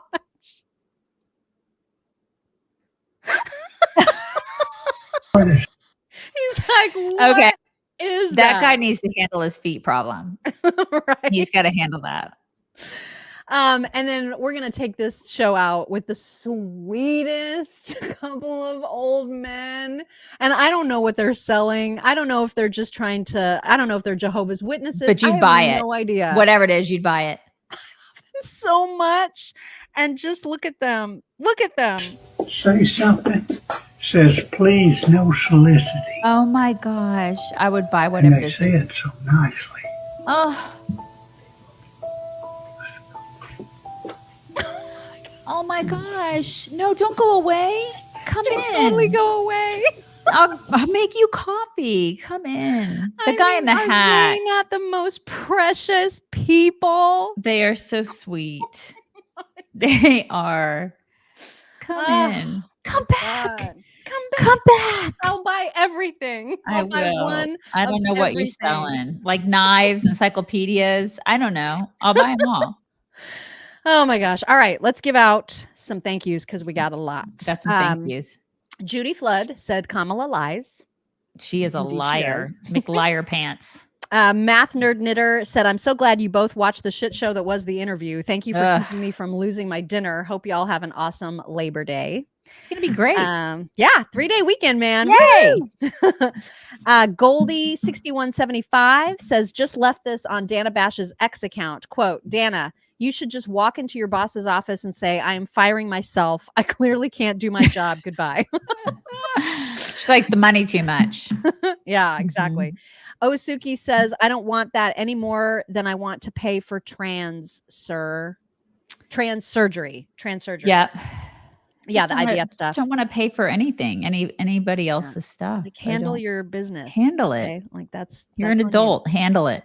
SZ Plot said, thanks for sharing this IVF info mock. I missed it. As someone who went through the process, I do not believe that taxpayers should pay for this. I love babies, puppies, and old people too, but this was Right. our decision. Yeah. I was a surrogate for my sister, their baby. It should come Oh. from personal finances. I respect the process, but that is a personal financial responsibility.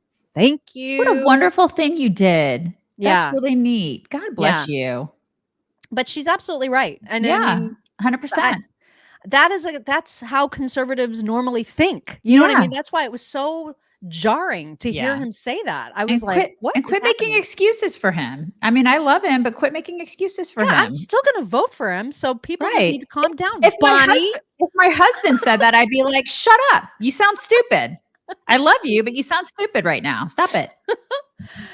Kim Ash says celebrating 1 year cancer free. Oh, that's so You awesome. Good always for bring you. me joy while keeping me informed at the same time. Watch you every day. Love you, chicks. Oh my gosh, that's so great.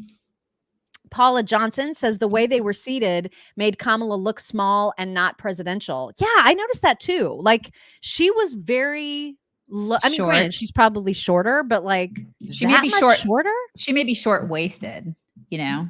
Yeah. And I don't know why he was there to begin with. I just don't get it. Like, it just seemed like such a waste. He was an emotional support animal for her, but he didn't answer a lot of questions. He was just there as a crutch, and it made her look weak and pathetic, which she is. Yep. LH Star, thank you very much. LH Star said, why is it all past tense? Biden-Harris is still in power. Yeah. Well, listen, she only wants to talk about her attorney general days or prosecutor days, maybe some Senate days, not so much the VP stuff, though. Right. On the EP Vey chatter. Jenny Lunsford says, what is on the floor she's staring at? A note? Well, she was actually just looking at the table, which I know there are people that will always make up shit like she was like referring to notes. She didn't even have these. She totally had notes written. No, she didn't. Some people were saying that angle, you could see the table and there was nothing on it. Some people were saying that she was mic'd. That she was mic'd? Yeah, that she had like an earpiece in. Oh, an earpiece. I was going to say for sure she was mic'd at any TV interview. But you know what I mean? Like she had an earpiece in. Yeah. And she was like listening to people tell her what to say because there were hesitation. I saw people this morning speculating that. And I was I like, don't believe that. I don't believe that either. I think she knew the questions in advance though. For sure. She probably knew them. Yeah. I wouldn't be surprised about that at all. Andrea Viola says, American people tolerate the lies. So who's to blame? Yeah. Yeah. We get the government we deserve. Am I right? Absolutely do. Karen Elliott says IVF, IUI adoption should be subsidized and not abortion. Well, if one of those things is going to be subsidized, obviously we would prefer the former. Without question. But why is any of it? Yeah. Why? None of it. None of it should be. Yeah. I just. We're taxed enough already. Exactly. Shannon Pope says, can we support adoption before IVF? I mean, can we just handle our own business? How about none of it? How about none of it? And we'll go back to like do the 999 thing. Right. That. Yeah. Nani's Treasure House says we pay for birth control abortions, not for it, but I don't know what this means. We pay for birth control abortions, not for it, but okay. I don't know how to read that. I'm sorry. But thank you. Laura Kate Baker says, Daisy, the pro-life vote has been reliable for the GOP. He cannot win without pro-life and evangelicals. He cannot take that vote for granted. Yep, yeah, I mean, they're very, very, they're feeling dissed right now. Right. I get it. Which is why he should have just said, it's none of your business. And I'm the one who handled Roe v. Wade. So that was a win. Yay, me. Remember? Yeah. Michelle Schiffbauer. Thank you. Michelle says, as a Colorado native, I am saddened and sickened by what has happened to our state. Plenty of conservatives here. We just have to get louder and stronger than Denver. Shout out to Lori and Patrice watching from Colorado too. Hello, everybody. Hi. Andrew Viola says, this is what foreign occupation looks like. Yeah. Speaking of Aurora. Gosh. Tom J, thank you. Tom says, I can assure you as a Black former lib, Kamala's answer on the ethnicity question lost her a solid 25% of the Black votes she would have gotten. Black social media is going to crush her this weekend. Ooh. Because she didn't answer? Interesting. That is very interesting. Yeah. Interesting indeed. Thank you for that perspective. Yep. Pam Latimer says, thank you, ladies, for bringing us all the important news of the day with accuracy, a smile, and a bit of sarcasm. I've been listening to you for 4 years, and I'm so glad I found y'all way back in the day. Thank you, thank Pam. you. And Curio23 says, got a sign that says, nudist living here, knock at your own risk. I mean, that's one way to deter the Amazon guy from totally. Some of them may really like that, though. Oh my gosh, long show today. Do I need to get a dog? Necessary. Do I need to get a dog? Yes, you do. Okay, the criminals are going to come in. Hold on. And hopefully we get some flaps out of it. But just a reminder that we will not be here on Monday. We'll be back on Tuesday at our normal time, 8 a.m. Eastern. So hope you guys all tune in and join us Astrid then. today. Are you? Ooh, Astrid's a good flapper. She's a good flapper. I think it's just Astrid. Well, she's a little. Hi, sweetheart. Okay, come here. She's very nuzzly. Come here. Okay, can you flap? Can you flap? Bigger kiss, bigger kiss. Oh, good girl. Okay, she wants to she's very violent. She's a very violent lover. So, okay, she got a flap in. You guys that was a good one. It was a good one. Have a fantastic holiday weekend, and we will talk to you on Tuesday. Bye.